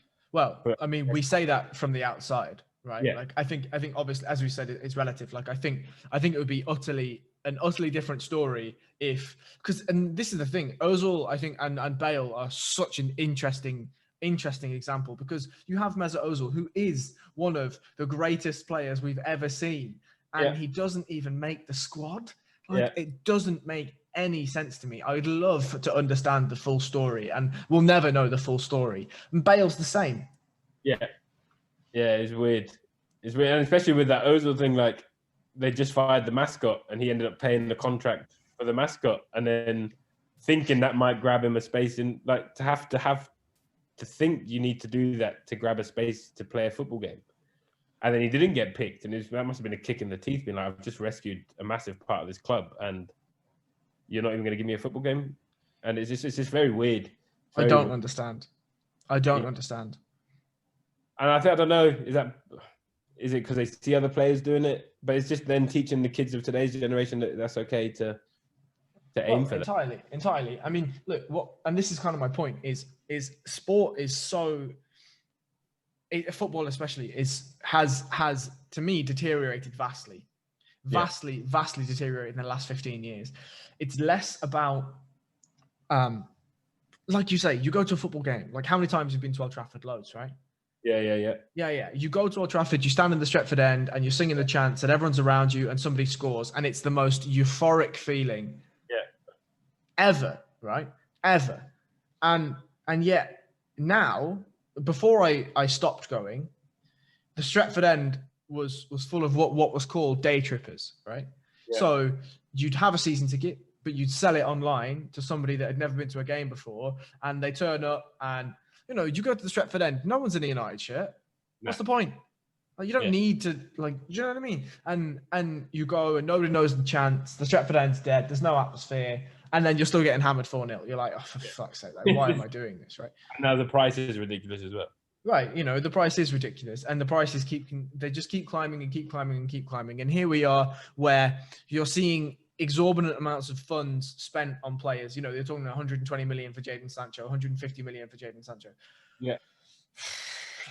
And then most of these clubs are in debt already. So yes. If you get in debt, you get threatened that somebody will be knocking at your door in 30 days to claim something to the value of that debt. Right. These clubs are in billions worth of debt, but then they're allowed to go and then spend another 150 million to buy someone else. Right. to try and recover that debt in maybe shirt sales or merchant sponsorships, endorsements, those kinds of things. Yeah. So I think it is. It's all very like the American sports. It's all very franchise based and the advertisement space and TV rights and all that kind of thing. So is it about watching your home team win as in you that's what you're watching it for? Is it just because you're getting to see a top star player run around for a little bit? I don't know. And I think most people now, they keep just changing teams because it's based on who's winning, because they've got the most amount of money. Like the amount of people, basketball related again, Man City related maybe, that now all of a sudden support Man City or Liverpool because they're winning. Yeah. And it's like, well, where were you? These teams were struggling at the bottom of the table. Yeah. And I think on the point of like player performances, I think actually the reason, like, name me the next Lionel Messi. I don't know. Right. There isn't one.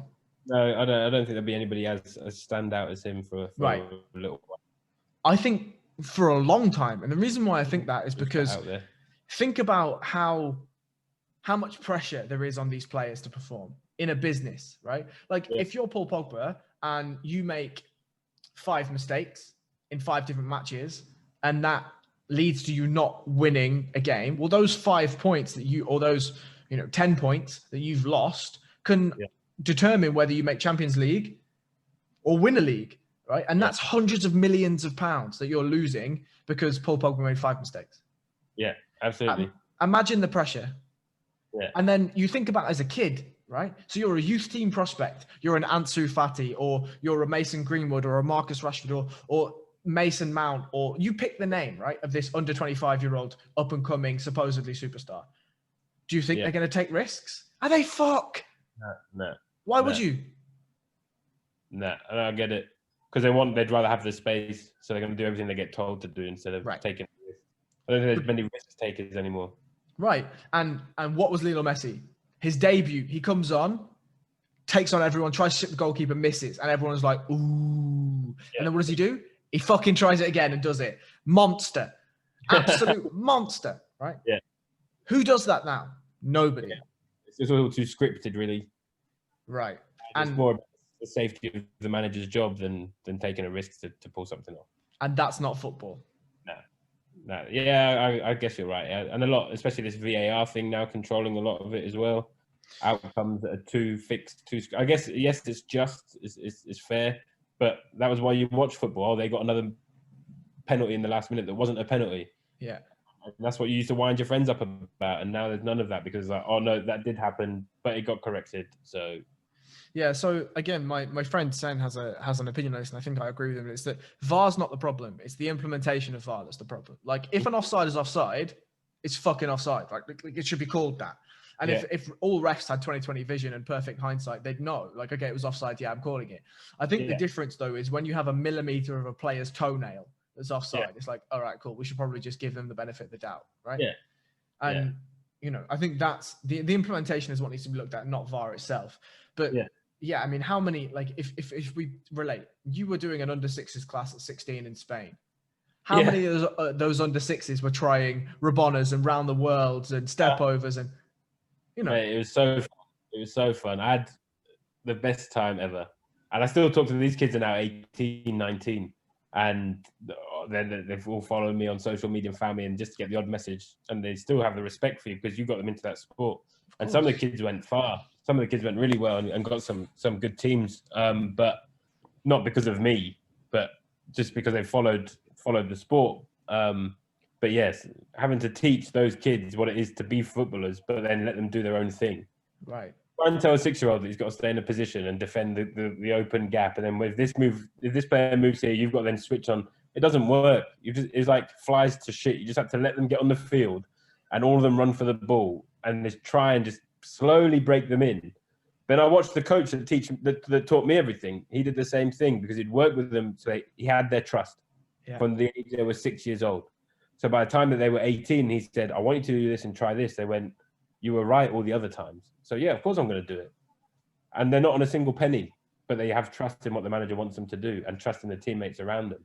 Yeah. Now you don't get that. Now you go, well, he's getting paid more than I am, or I've fallen out with him because he's done this, so I'm not going to pass it to him more. So and I think the other thing is the boards of the clubs are the architects of a lot of this demise as well, right? Because they're the ones that are sanctioning the payment of these deals, of these contracts. And equally, they're the ones that, I mean, Roberto Di Matteo at Chelsea, he goes and wins the Champions League, and Abramovich is like, nah, fuck him, we'll get someone else. Like, pardon? Yeah. And it's the same at United in a way, right? It's the same, or it's the same at Liverpool when they were coming up, right? They had fucking Roy Hodgson, Kenny Dalglish. Like, what are we doing? And the same at United. If the numbers don't match what's on that piece of paper that they wanted, it doesn't matter who you are, you're gone. You're gone. Yeah, no security. So as a player, what do? Well, what? Yeah. So I have to put all my heart and soul into every manager. Well, Louis van Gaal has a very different tactical system to David Moyes, who has a very different tactical system to Ole Gunnar Solskjaer, who has a very different tactical system to Ryan Giggs. And, as a player, what can you be expected to do? Yeah, you just have to fit in to the role that they're asking you to play. And that's why these players end up in these teams where they don't actually fit into them, because so many different managers come and have their input that by the end of it, what do you actually have? And if a manager was allowed to set a team for long enough, like these old coaches were, you'd be seeing these whole actual good football again, because they have time to build the structure they want. I think so. Because, I mean... What I like in the NBA, for example, you can be a player supporter and follow them all around, but you get these coaches that stay a long time in these positions that slowly trade these players that then create this massive team like the Lakers have just... But it takes time. It doesn't happen in a year. It takes 3 or 4 times to build. Yep. But they have that trust in that manager at the minute. I wouldn't mind if Solskjaer left tomorrow and they got a bigger prospect in and just tried to have a couple of years of rebuilding. But I think even that wouldn't happen. Yeah. Like my thing, I'd love to have Carlo Ancelotti, right? Yeah. Bring me Carlo Ancelotti, give him 5 years at United, and let's see where we are. We just need to give them that. I think they're in the media as soon as one thing goes bad, as you said. Even a draw is like, right, the pressure's back on again at United, or the pressure's back on at this team, or this team just got promoted into the Premiership. They lost their first game. We'll sack the manager. It's like they've just come up and they've only had like 1% of the spending money you've had. Yeah. Give the guy a break. Give him a chance. Let him have the season. There should be a rule that you can't be fired until the end of the season, because a lot can happen in 10 games if you go out and win them. Yeah, that's a really interesting thing, actually. Imagine that. Imagine you had a rule where you couldn't sack a manager inside a season. Yeah. Unless it was something fucking egregious, right? Like, obviously. Yeah. It cannot be results dependent. Yeah. If you went and you stabbed one of your players in the throat, you can be fired. But if it's just depends what player. Because it's not necessarily the coach's fault. Yeah, agree. This is the thing I hate as well. This is the thing I absolutely hate, right? Let's say Ole Gunnar Solskjaer has gone out there, right? And he's like, right, lads, we're going to play 4-2-3-1, and we're going to try and use a lot of wing play, but you guys stay here. I want you to do a free roll, whatever, right? Yeah. And the other team are just better. Yeah. Then you blame the manager. Well, how? And there's sometimes where you go, and from playing sport, and you'll know it from competing, on paper, you've got that game. You turn up and you get humped 4-0. And you're like, oh, well, what happened there? Yeah. That should happen, but it's who wants it on the day. And as a coach, you're in charge of the starting lineup, but then how those 11 players play on the field, no control over. No. And it's the same with the job. I can come in on the ship, on this hotel, and any job you've done, and it's like, I understand why you're frustrated, but that's not something I've personally done. But I love it when the people come to you with good feedback, but the bad feedback and the complaints are the worst, because it's like, I understand your frustration with what's gone wrong, but it wasn't me who's done that. But I'm going to try 100%. And help you get it right, but you have to rely on your team. And it's the same on the football field. If you can't do that, you're not going to get these 11 players playing together. Right. And I don't think they will have. One of the greatest examples is the Gerrard slip, right? Now, obviously, that's a huge meme and whatever, but imagine if his job at that time was predicated on him winning the league. Yeah. And Steven Gerrard slips. And there's nothing that he can do about that. No. And it's still then, it's like you see that this such and such player got sent off. The coach didn't ask him to go out and bite that player on the hand or punch that guy or do this. But then the coach needs speaking to because they've lost again. And it's like, but it's because such and such did this. How about you sack him? You don't see a lot of that, a football player getting sacked. No. And I think that these instances like you've seen with drug relations, or who is that player that got caught with the young teenager or whatever? Oh, Adam Johnson. Yeah, stuff like that, fine. They've been dismissed. But you never see a footballer going, you've had 6 bad performances, we're just going to sack you, I'm afraid. We'll pay out your contract and you'll go. You never But that's the problem. It's the paying out of the contract that's the problem, right? Yeah. Like, do you know how much Jose Mourinho was paid to get out of his contract? Oh, no, but probably more than I could count. £14 million. Yeah. Sorry, you've not performed, but we'll just pay you this anyway. Yeah, here's £14 million for being shit. Like, what? And imagine you're going to pay David De Gea out of his contract. Okay, good luck. Yeah, cheers. Good luck. Yeah, have fun with that. Yeah. It's mad. It's mad. And you see all these players that just disappeared, which is a shame. It could have been stuff, but it's just the nature of the game. It gets rid of some of these legends because they can't keep up, or they get out because they don't want to be involved with that. It's not what football was. It takes away the enjoyment of playing the sport. Yeah, and I think that's one of the reasons why the youth at this point, like Jadon Sancho, for an example, why do you think he's done well? Because he went to Germany. Yeah. Right? Yeah. Raheem Sterling was at a time where he was in a Liverpool team where there was a Luis Suarez and there was this team that were built around him, right? That was phenomenal. But he's an enigma. Harry Kane is an enigma. But again, Harry Kane, Sterling, these guys, they're not elite level players. Sterling maybe, and Harry Kane maybe this season. But you wouldn't put them in the same bracket as a Cristiano Ronaldo, as a Messi, as a Maradona, as a Pele, as a Zidane. Like, they're not even in the same stratosphere. No, I think they stand out for their team, but not in the world of football, I would say. Yeah, I agree. And I think they're great players, but I'm not massive fans of those that you're mentioning, like Harry Kane and that. Like, I see, he scored a hat trick. Yeah, really well done. Like, it's something that I've not been able to do at that level, but I don't think you'll go down as the greatest ever in that position. No. But yeah, I just feel like it's a crying shame that we're in that position where football is increasingly becoming less of a sport and more of a business, and less about, like, they're talking about this pay-per-view shit now, right? What? Football? Pay-per-view? What are you talking about? What the fuck are you talking about? Yeah. Like, oh, jeez. Yeah, imagine. That's why I enjoyed the lower levels of football, the Saturday League football, because you didn't have any of this rubbish. No, of course not. It was you and your friends would turn up and they would play, and that was it. But it was intense because you wanted to win that league. And everybody put the focus in, and it was great. You didn't have any of those stresses. Nobody was getting paid. It was a volunteer job. So if you turned up, you turned up. But if you turned up 3 times a week and I turned up once a week, I wasn't getting played, regardless if I was the best player on the team. The coach had it in a way, and that's what I always learned is if you turn up to training, you'd get the game time. It didn't matter how good you were. And then we would make you a better player to then get the time you wanted and get better and be able to play the time. And players didn't like that. They're like, well, I know I'm better than him. I should get to play. Yeah. No, it doesn't work like that. It goes to that person that puts in the effort. We talk about Paul Pogba once again. Right? Yeah. Why was Paul Pogba sold the first time? He was young, wasn't doing much. No. The reason why is he went into Alex Ferguson's office, and who was our centre half at the time? The centre mid? I wouldn't. Paul Scholes. Right. Okay. Right? So he goes in and he says to Fergie, like, he was 17, right? 17, 18. And he'd made he'd made his debut as a sub in like an FA Cup game or something, and he played really well. So he goes in and he says to Fergie, I want to start more games, right?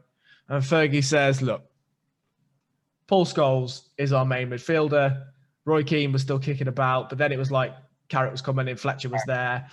These kind of players. He's like, look, I can play you in cup games and I can bring you on as a sub, but I can't start you ahead of Paul Scholes and these other players. And he says, well, I believe I'm better than, I believe I should be playing. I believe I have the skills to play. And Fergie's like, look, I'm not going to play you. I'm not going to play you 38 games a season. You can make a choice. You can either be under the developmental wing that I'm giving you, or you can leave. And he said, fine, I'll go. Mm-hmm. And he goes, and he becomes a superstar at Juventus. And, whatever. The rest is history. And then we buy him back for an egregiously stupid amount. Yeah, I know. Just the odd occasion where it goes right for that player.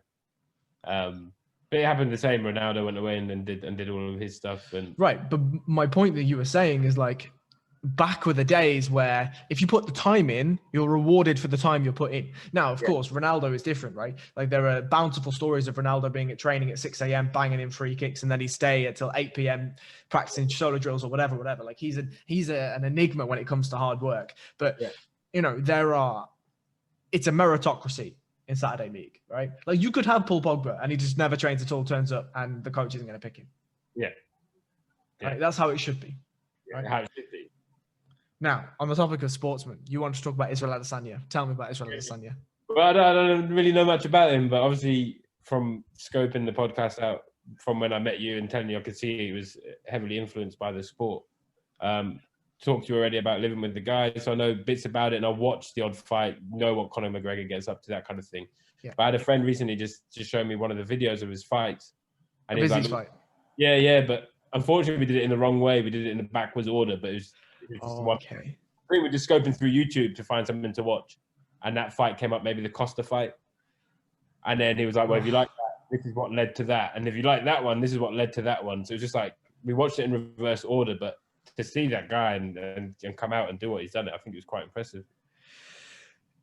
Yeah, I mean, where do I start? So probably just as a small caveat, like there are two sides to this podcast. The first one is this, right, where it's just a conversational based podcast, and the second half is what we call the balance breakdown, and that's where me and a couple of the guys sit and we talk about MMA.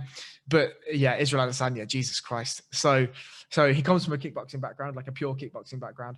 He fought in Glory and all this type of thing, and was he's known as like a counter striker, right? So he'll wait for you to attack him, and then I mean we saw that with Costa. Yeah. But his transition to MMA is nothing short of absolute electrifying. He comes in and people are like, oh, he's a kickboxer, right? So we'll take him down. Yeah. So his first couple of fights, people try and take him down, and what happens? Doesn't work. They just get knocked out. And then there's something in MMA where, I mean, MMA and pro wrestling, there are a lot of parallels, right? And one of them is that you need to be a character. You need to be a star. Then stars are craved in MMA.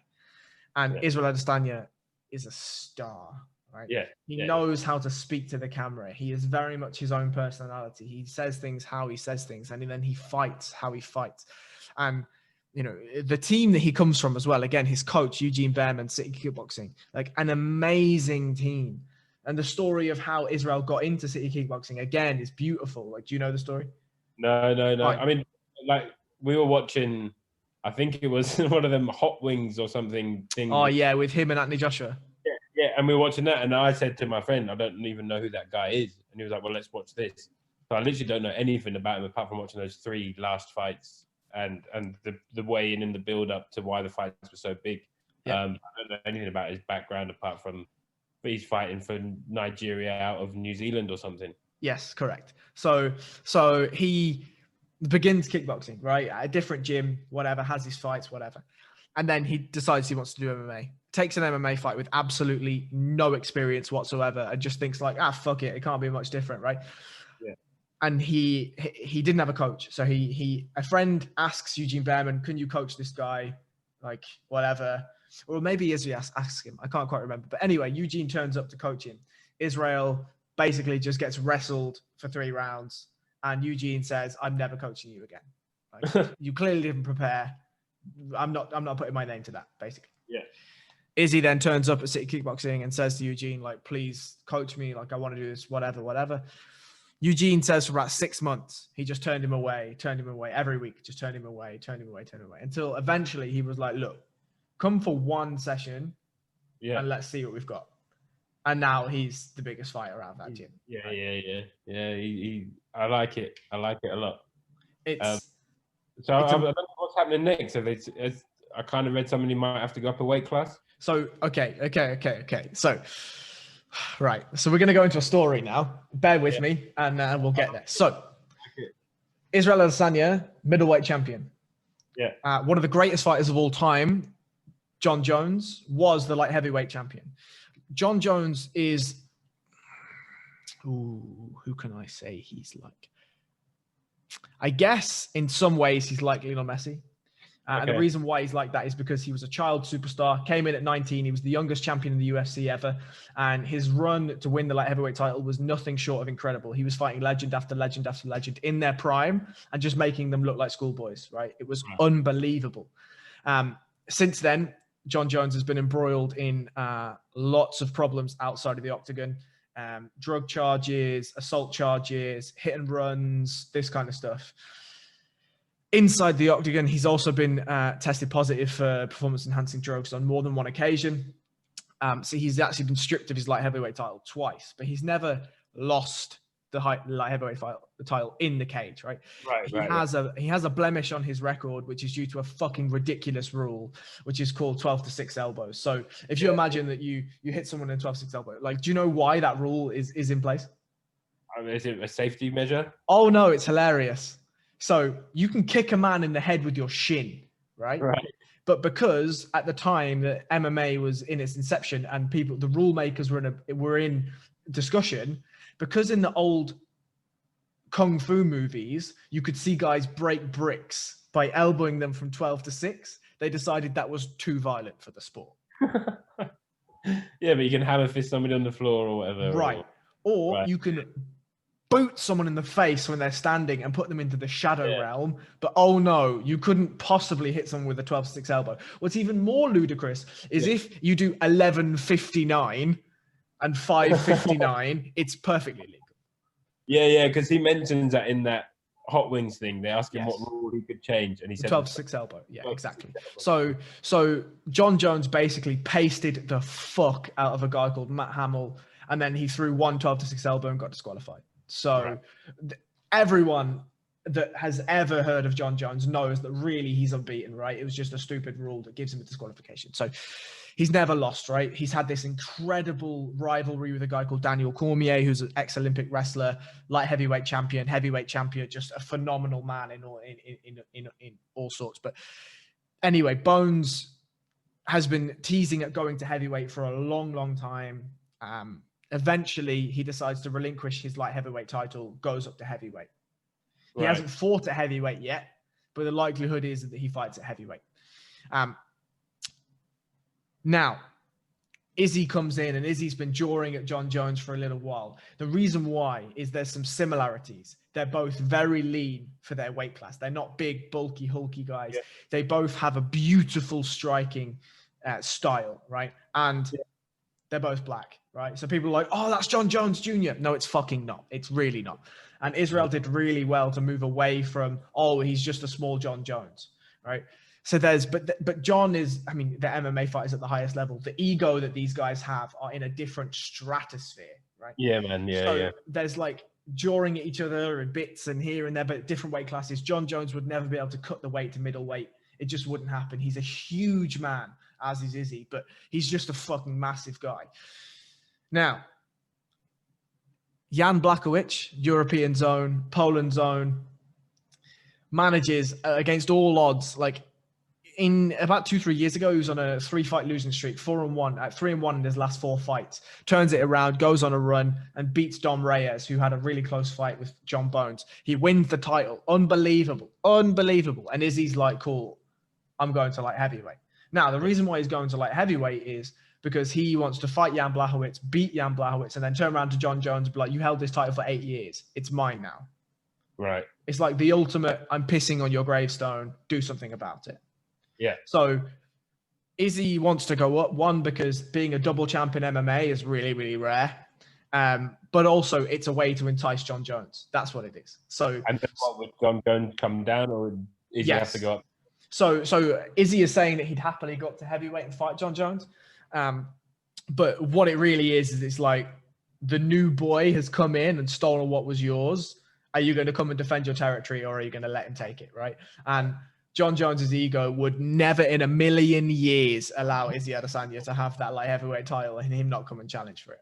Yeah, I think my mate tried to explain it to me in a simpler way, but yeah, I get it. Because I did see he's fighting that Blachowicz, and I watched a couple of his fights to see what to expect. Yeah. Because now I'm going to have to watch it. I've watched these fights. I can't not watch it now to see what comes out of it. So I did scan that Blachowicz, and he I think I saw that Reyes fight. And God, that was brutal. Yeah, now I'm just waiting to see what happens. I mean, has it been agreed that them two are going to fight, or is it just on the table? So there's been, the way that MMA works is hilarious, right? Like there is it's supposed to be the super professional sport. You got agents, you got this, you got that. Most fights are organized in like the fighter texting Dana White, the promotion, be like, can I fight this guy? And he's like, yeah, sound. Like it's not professional in any way, shape, or form. So there's verbal agreement that Jan and Izzy will fight at the beginning of next year. Right. But there's no contract signed, there's no fight announced, there's no date announced. Obviously, if there is, I'll let you know. And obviously there'll be a balanced breakdown, so you can listen to that if you want. Sure, man. Yeah, sure. But yeah, that fight is a great fight, actually. It's a great fight. Two completely different styles of striking, but two great fighters. And I'd love to see it. But Izzy versus John Jones is, oh my God, it's money. It's money. There's money everywhere for that fight. Yeah. But yeah, Izzy's not a bad person to start with, because you don't have people talk about the greatest of all time, right? And the names are like John Jones. Have you heard of Georges St. Pierre? No, I'd say the names I've kind of heard, obviously Conor McGregor, and Khabib. Mainly the old school ones, because they would be on the games that I'd play with those guys. So like Anderson Silva, is it the Iceman? Yeah, Chuck Liddell. Chuck Liddell, maybe. Yeah, Chuck Liddell. Yeah. Just names that I can just remember being. Yeah. So for instance, like those guys, right? Like Chuck Liddell. Now there's been lots of instances of like domestic abuse and this kind of stuff. Anderson Silva's tested positive inside the cage for PEDs. John Jones has had his problems in and out of the cage. Conor McGregor's had his problems in and out of the cage. Whereas Izzy is somebody that's like, he's like the archetype legend. He does it in the sport. He does it out of the sport. He's a clean guy, blah, blah, blah, blah, blah. And he says openly, like when he's asked about these, like, you're becoming a superstar, how do you determine the trials and tribulations? He's like, I've just watched the rest of them. I've watched the rest of them, and I've watched what their pitfalls are, and I do my best to stay out of them, right? Which leads us all the way back to you being a manager, right? Is that he just learns from the experiences of others, right? Yeah. I think that's the best way to learn, watch the others, learn from their mistakes. It's not as easy as that, but yeah, that's the ideal way to do it. I agree. I couldn't agree more. And the final thing that I want to speak to you about is you said at the start that when I walked into the hotel, you noticed that I had tattoos. So instantly there was like a connection there. Like, tell me about tattoos. Why do you have tattoos? What tattoos do you have? I have a widespread. Always wanted a tattoo. Don't know why. Don't know when.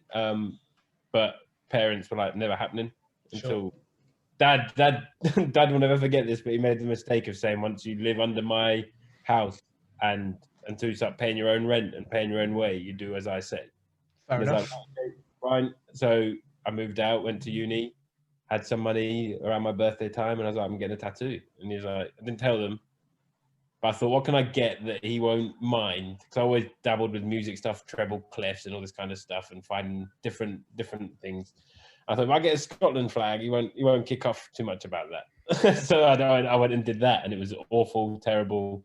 But that was the first tattoo. And then it's kind of, for me, everywhere I've gone, I've tried to get a tattoo from. So all the places I've traveled on the ship, I try and get a tattoo from there, just because that's what I carry them around there. That's my fridge magnet collection. It's tattoos that each tells a story, and each has been done somewhere different. I thoroughly enjoy them. They're all, some people don't like them, but do you know what? They're for me, really. They're not, if people see them and they want to comment on them, fine, but each one tells me a story, and that's why I keep them. They're there for my remembrance, and that's what I'm doing. Booked in for another one, 19th of December. So we'll see. Where are you getting that done? That'll be in Edinburgh. It's a place called Insider Tattoo. Mm-hmm. There's a guy there called Wes Vaughan. He's already done one for me. He did a funky duck playing the bass. So I saved up some money, got some more time, and I'm about. And I went up and met with him a couple of weeks ago, and he's putting something together for me for the 19th of December. So I mean, if you're happy to say it, like what's the story behind the duck and the bass? That is a mate of mine, Mr. Joe Linden. Went to uni with him, into a band called Wolfpack. Went to watch them. They've got a bass player called Joe Dart. We both played bass. They've got a song called Funky Duck, and he went, you know anybody in Edinburgh that can do me a funky duck playing a bass? I was like, yeah, why? He was like, that's the tattoo I want to get. And I was like, well, if you don't mind me getting it as well, because we went and watched them live, we listened to a lot of their music, we played a lot of their stuff, a lot of stories with that band. So I was like, if you don't mind me getting it as well, he's a lefty, so he got it facing the left, I got it facing the right, and we changed the color of the shades. But we both got that done, and Wes did it for us. I like that. Yeah, cool. Yeah, upside down, but we can see it. We got it. The Joe Duck, Funky Duck bass playing. Beautiful. Yeah, and I like that. Like, I like that a lot. I mean, I think the thing that me and you both agree with is that I see my body as the same. I see my body as a canvas in which the story of life should be painted on it. Yeah. And you know, you're the same, and I love that. I think that's a brilliant idea. And you know, whereas for me, like, I like symmetry, and I like things to be done in a certain fashion. Like, my legs were done by the same person, they were both outside, it's a similar blah blah blah blah blah blah. Yeah. Like, I like that. I like the symmetry of it, and there's a general story in which that I have overarching that's like the theme for the tattoos. But the idea of getting somewhere, going somewhere and getting a tattoo, I think is beautiful, and the stories that it represents, and the people, and I think there's something innate about a relationship between a tattoo artist and then the person getting tattooed, right? What do you? Yeah. And I love talking to people that decide to get tattoos, because a lot of, again, friends come to me because they think, oh, I want to get it done. Who's done it? And it's a big trust thing between you and your tattoo artist. 100. I could not agree more.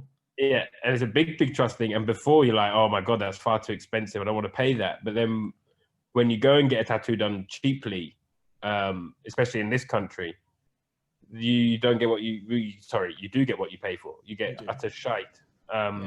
Because you go into one place and they'll go 150 an hour and it's going to take 3 hours, and you go, no, that's £450, you're mad. I'll go next door, you'll do it for 100. And you go next door and he'll do it for 100, and you come out and you're like, that's not really what I wanted. Yeah. So you learn that the hard way. But yeah, you find out artists like this guy I'm going back to, it'll be the second one. I've had 5 or 6 done by a guy out on this remotest island in the middle of nowhere.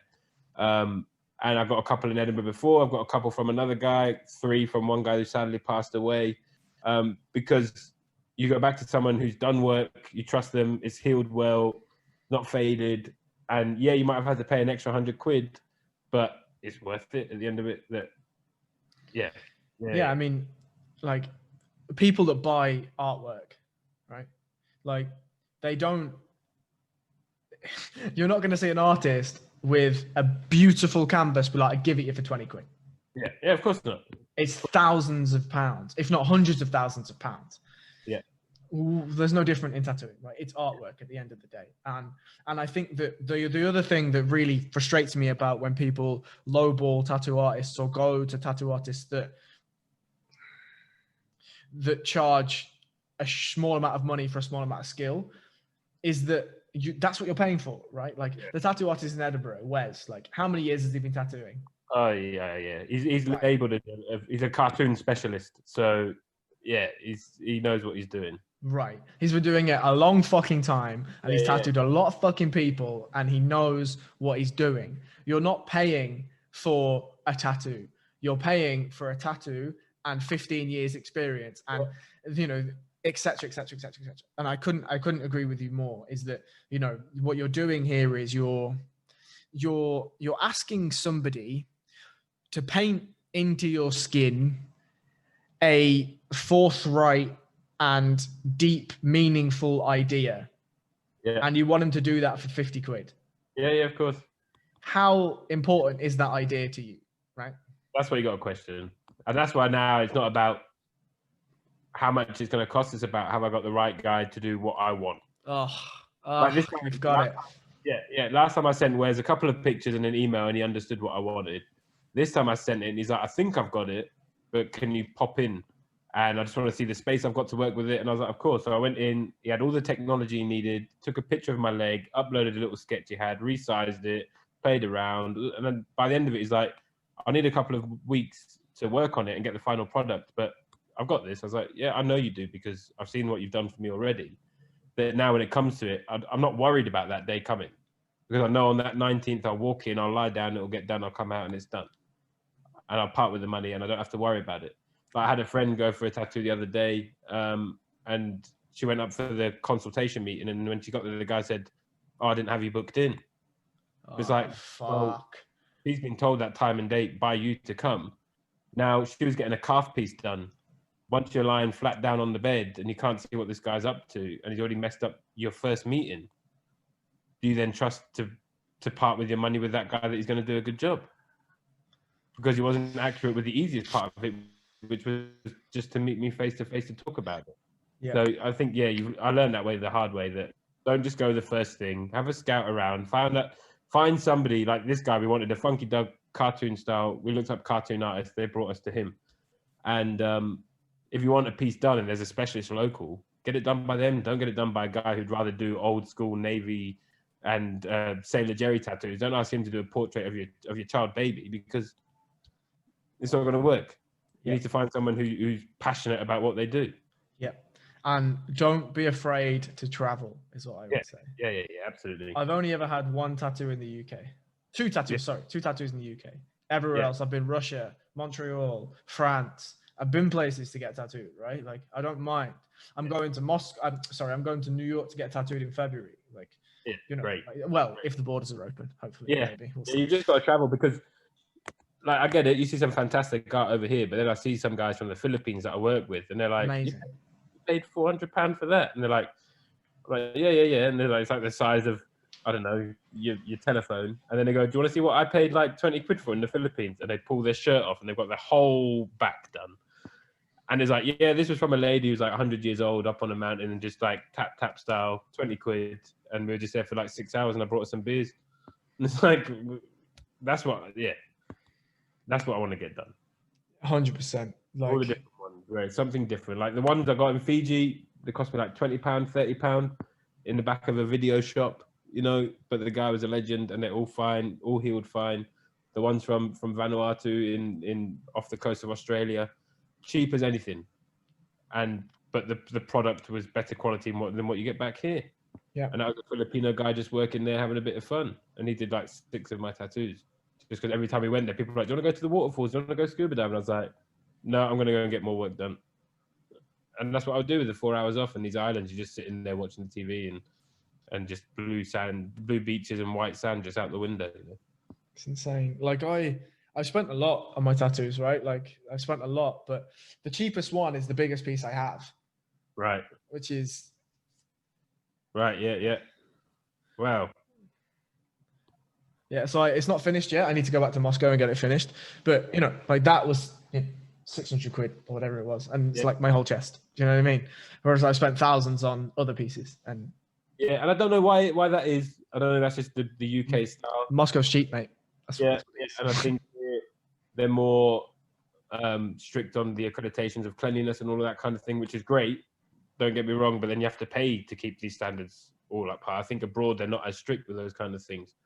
But it is great to have that cleanliness standard, but then obviously it does put the price up a little bit more because they've got to then buy the stuff to wrap everything, to clean everything, to have the tattoo artist trained in the course of how to keep everything clean. It's an added cost.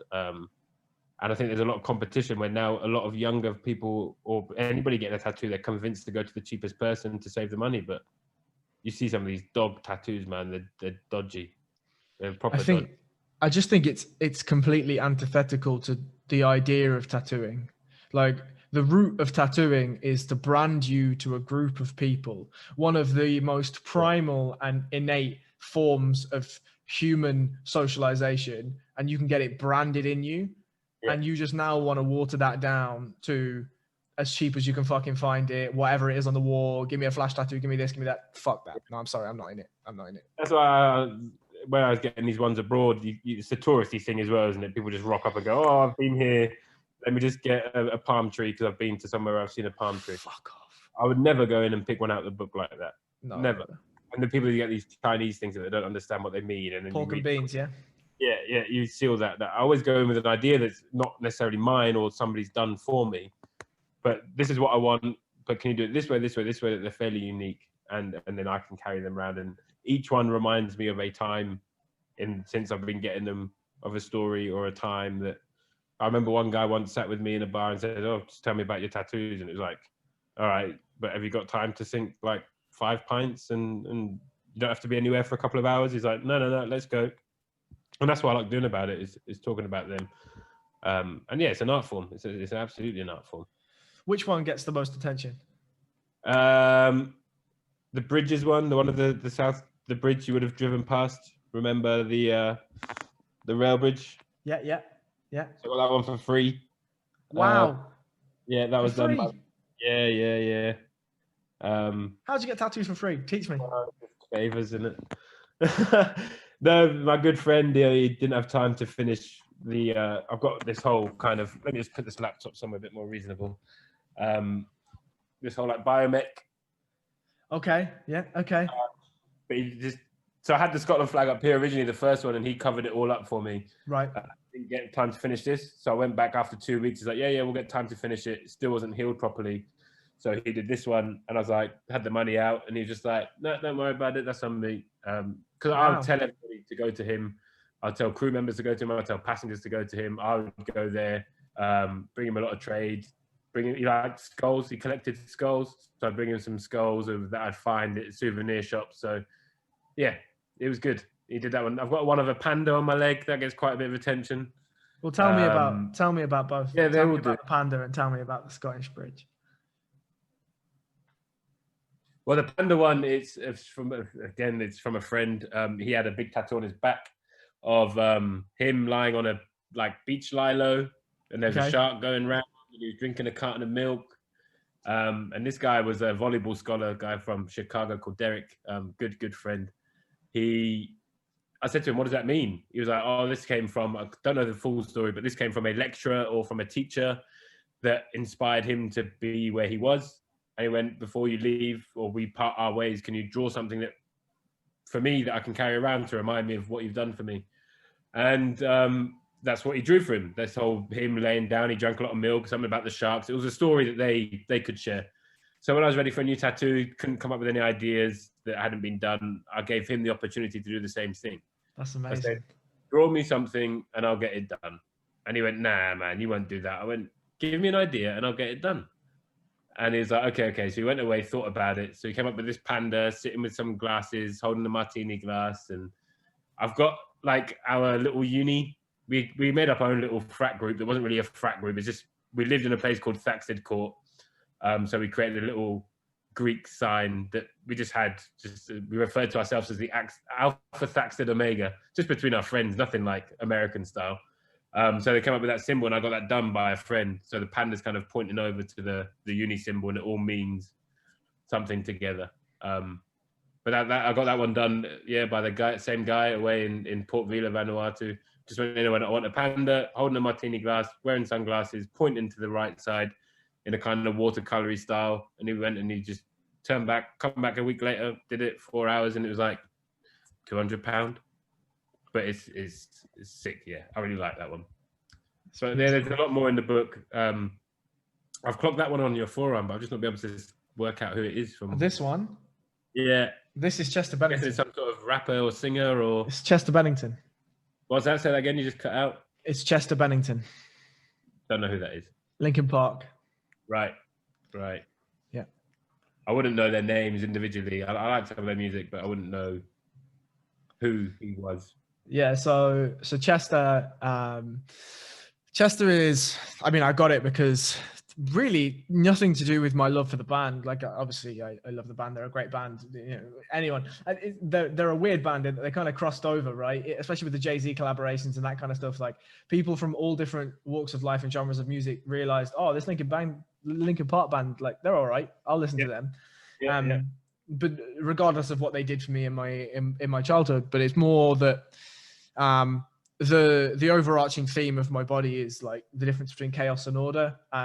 And my right hand side, I didn't show you my legs. I won't show you my legs, but on just above my knees, I have the words chaos and order done by an Australian guy called Sam Taylor. And Chester on my forearm is obviously he took his life, right? And he took his life at a time when Linkin Park were arguably the most successful they've ever been. They were doing massive stadium tours. You know, he had a wife, beautiful family, he had money, he had all this stuff, right? But it wasn't enough, right? For whatever reason, there was something in Chester that meant that he felt more comfortable in not being alive than being alive, right? And you know, the overarching theme to that is obviously a memorial tattoo, because I feel like the world would be a better place with him in it, as selfish as that is to say. It's also that you can have everything that's perceived to be success and deemed to be success, but at the root of it, it just may not matter, you know? Yeah, fully agree. Yeah, I get that. So yeah, that's why I have Chester. Yeah. I like that. I like that a lot. Well, we'll have to catch up over when the lockdown allows and go through tattoo stories, because there's always a place to see other people's stuff and different work and get ideas and people to maybe go and visit to get work done from, you know? I couldn't agree more.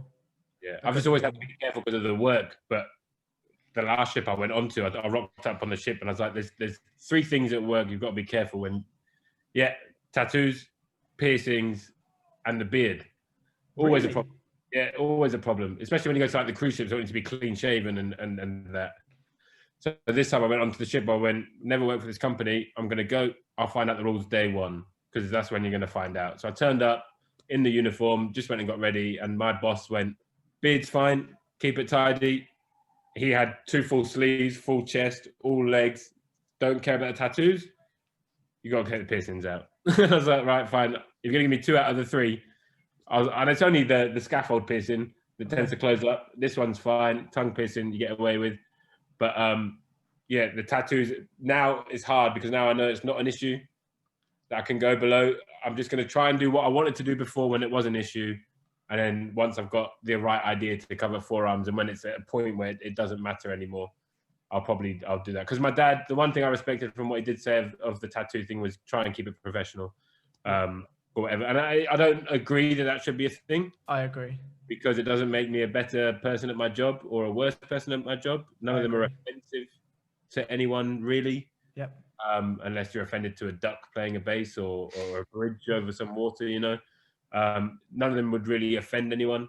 So I don't think they should be dictated whether you get a job or not. But that's the one thing he respected. And I know that it is an issue in the job sector, that appearance, tattoos, piercings, the color of your hair might mean that you don't get a job, you know? So yeah, I mean, that's one of the reasons why I held off on getting my knuckles done for so long. Like when I first wanted to get tattooed, I wanted my hands done. Yeah, right? And it's just something that I've wanted for a long, long time. And actually, one of my first bosses, I said to him, like, do you think I can get my hands done? And he was like, make sure that you're fucking good at your job. Yeah. Now, I didn't make sure I was fucking good at my job, but I asked my boss just now, like before I got these, and I said, would you sack me if I got them? Now, I'm not customer facing, right? I'm the guy in a dark room in a corner of an office that fixes shit and nobody talks to, right? So he said, it's fine. So I did it, right? Like you know, so yeah, I mean, but I agree with you. I think the stigma around tattoos, the stigma around the culture of tattooing and how you can be discriminated against to not be given a job or to be seen as a lower part of society because you have tattoos that are 1, visible, and 2, just that you have them, I think it's fucking ludicrous. Like, we can have a debate about what we determine to be a good or a bad tattoo, but I wouldn't argue that anyone should not be given a fucking job just because they've got one, right? Like, good or bad, it's ludicrous. Exactly. I think it's beyond belief, but I don't think it's something that's going to change anytime too soon. It's like, I think it's getting better, and it might be something that just phases out because it's becoming so normal now. Because you've heard it, anybody who's got tattoos heard it. Anybody else that ever had a tattoo was from prison, a prostitute, in the army, a gypsy, all this kind of thing. Because that's probably where they did originate from, as you said, a form of branding in a social environment. But now it's beyond that point. Now it's an art showcase. It's somebody's lifestyle. It's whatever. And if they're going to provide a job for somebody to do it, then they've got to accept it's a legal thing to go get done, get a tattoo in a shop. So it's got to be accepted. Not breaking any. I mean, I think I agree. I think the other thing is there's such a wave in the last sort of 10 years about expression, right? Like whether that be sexual expression, whether that be, you know, fashion expression, whatever it is, there's a massive drive at the moment to normalize expression of self. Mm-hmm. I'm sorry, but tattoos fit under that category as well for me.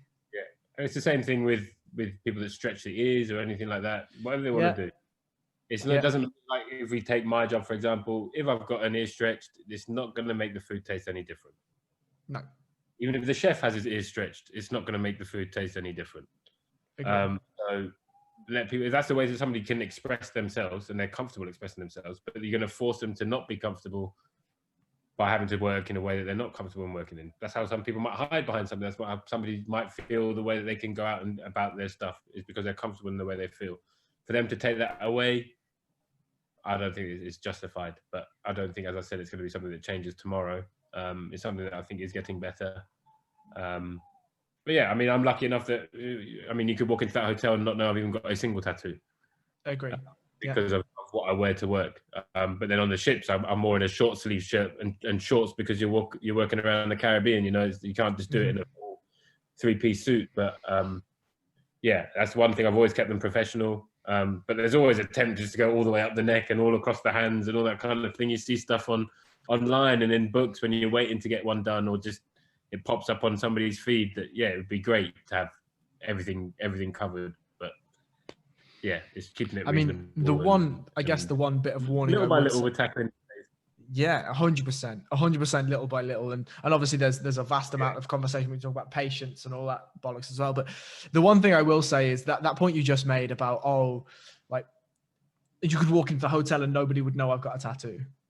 It is a bit of a shame now that I walk around and people stare at my hands, and it's like, oh, okay, like they know I have a tattoo, and again, like, if in the same reason as you, like I have tattoos for me, not really for anyone else. So it is a bit shit that I walk around and immediately, like if I'm shaking someone's hand, like immediately, like, you know, not that we shake hands anymore, obviously, COVID and all that. No, of course not. But yeah, like when you reach out to shake someone's hand or you reach out to open a door or whatever, like they see that your hand is marked and you're like, fuck, okay, but it is what it is. Yeah, once it's done, I mean, you'll grow out of that. You'll get used to that probably, but it's done. It's something you wanted done. And that's why I think, the whole patience thing you just mentioned, you've got to wait until you know what you've wanted. And you waited long enough for that one that it got to the point where you realized it was right to get it done.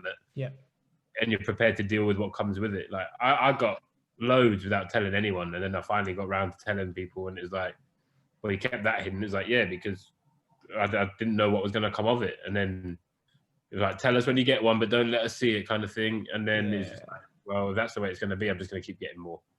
And then I can't just hide them all. So, but yeah, I keep them professional for work, but social reasons, I don't care. If people don't see them, they don't like them, great. It's not going to, I can't just rub it off, you know, it's there. Yeah. It's there. And I will break one small myth. And the small myth is that everyone thinks that knuckle tattoos are disgustingly painful. They're not. Yeah, it's weird, isn't it? I think it's people, I mean, I haven't got them done. I can't comment, but everyone goes, that bit's really painful if you get that done, or don't get it there, it's going to really hurt. And then people ask you, I want to get this done, is it going to hurt? And you're like, that's all dependent on you. Yeah. Your tolerance, your anything. I remember when I was getting them, everybody told you if you pinched yourself in that area and it hurt, it was going to hurt when you got tattooed.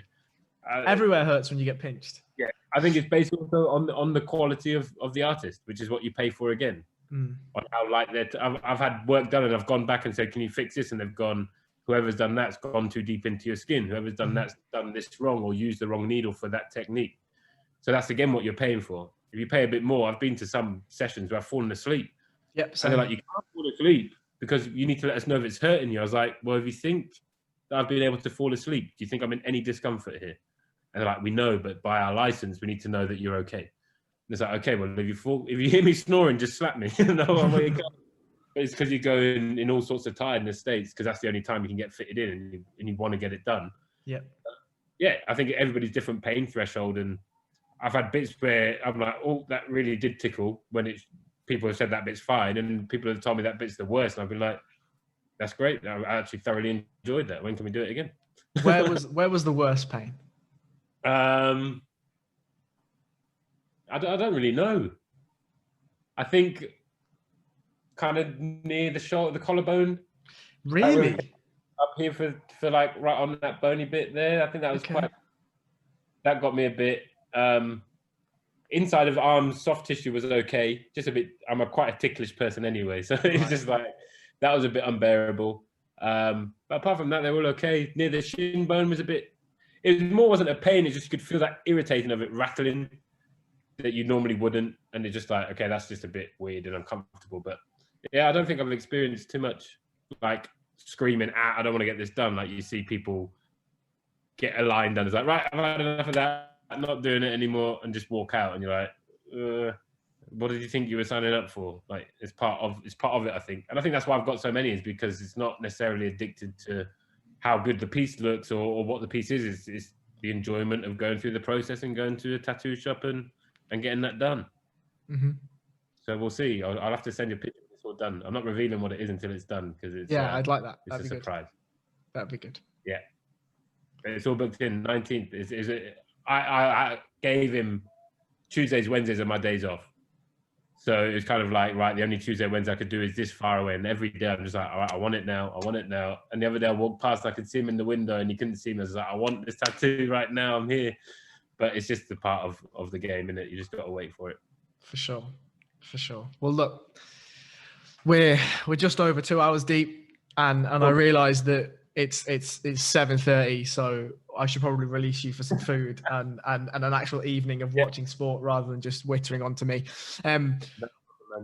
What I will say is can you tell everyone where they can find you if they want to follow you or interact with you? Or I'm mainly just using Instagram at the moment because it's just where most people are and what's going on. So Instagram is Pedro Gowans 5. I mean, I can send them all to you and you can put it up with the post. Facebook is my real name, Lewis Anderson Gowans, which tends to whatever go on Instagram gets posted through to Facebook as well. If not, just get in contact through one of them. And if you don't like those, I'm more than happy to share my number with people that actually want to get in contact and might need to reach out. So always available on emails, anything. I can give you a list of details that you can post up with the post if that helps you, man. That'll be perfect. I mean, look, I think Instagram and Facebook is fine. I generally don't share people's fucking personal numbers and email addresses. But yeah, look, I mean, if you buy one of those, I'm more than happy to people that if they need to contact, they can. I can do that privately. And that would be phenomenal. I mean, look, I'll close on this. As you said, when people walk into the hotel, you understand very quickly as to whether that person is going to be somebody you can interact with or not. And I feel like one of the strengths that I have as a human is I'm able to read people and read situations quite quickly. And I remember when we went downstairs, me and Imogen, or we went upstairs actually for the first night, but after we walked away from you, I said to her, I was like, that's a good fucking dude. That's a good fucking dude, right? And obviously we got to speak to you a little bit, and that cemented my thoughts. But hearing a little bit of your story this evening has also cemented that you're a great person and an inspirational person, and somebody that's a real privilege for both me to have met, Imogen to have met, and I'm sure for the thousands of people that have met you. So if there's anything that you can take away from this, take away that. I really appreciate it, man. That's why I do what I do. It's all about making people's experiences the best that they can be. I think that's what attracts me to that food and beverage role. It's welcoming people into kind of hospitality era, make it as enjoyable as they can, and let them leave thinking, yeah, that guy did a good job, or I like that guy, or the ultimate goal, I want to come back there again and use that service. So, and by doing that, I've managed to meet people like yourself that are an absolute pleasure to divide time away from what I'm doing to spend with them and talk with them. So always a pleasure, man. Anytime. That's phenomenal. Thank you so much. I'll speak to you soon. Yeah, all good. Take care, bro.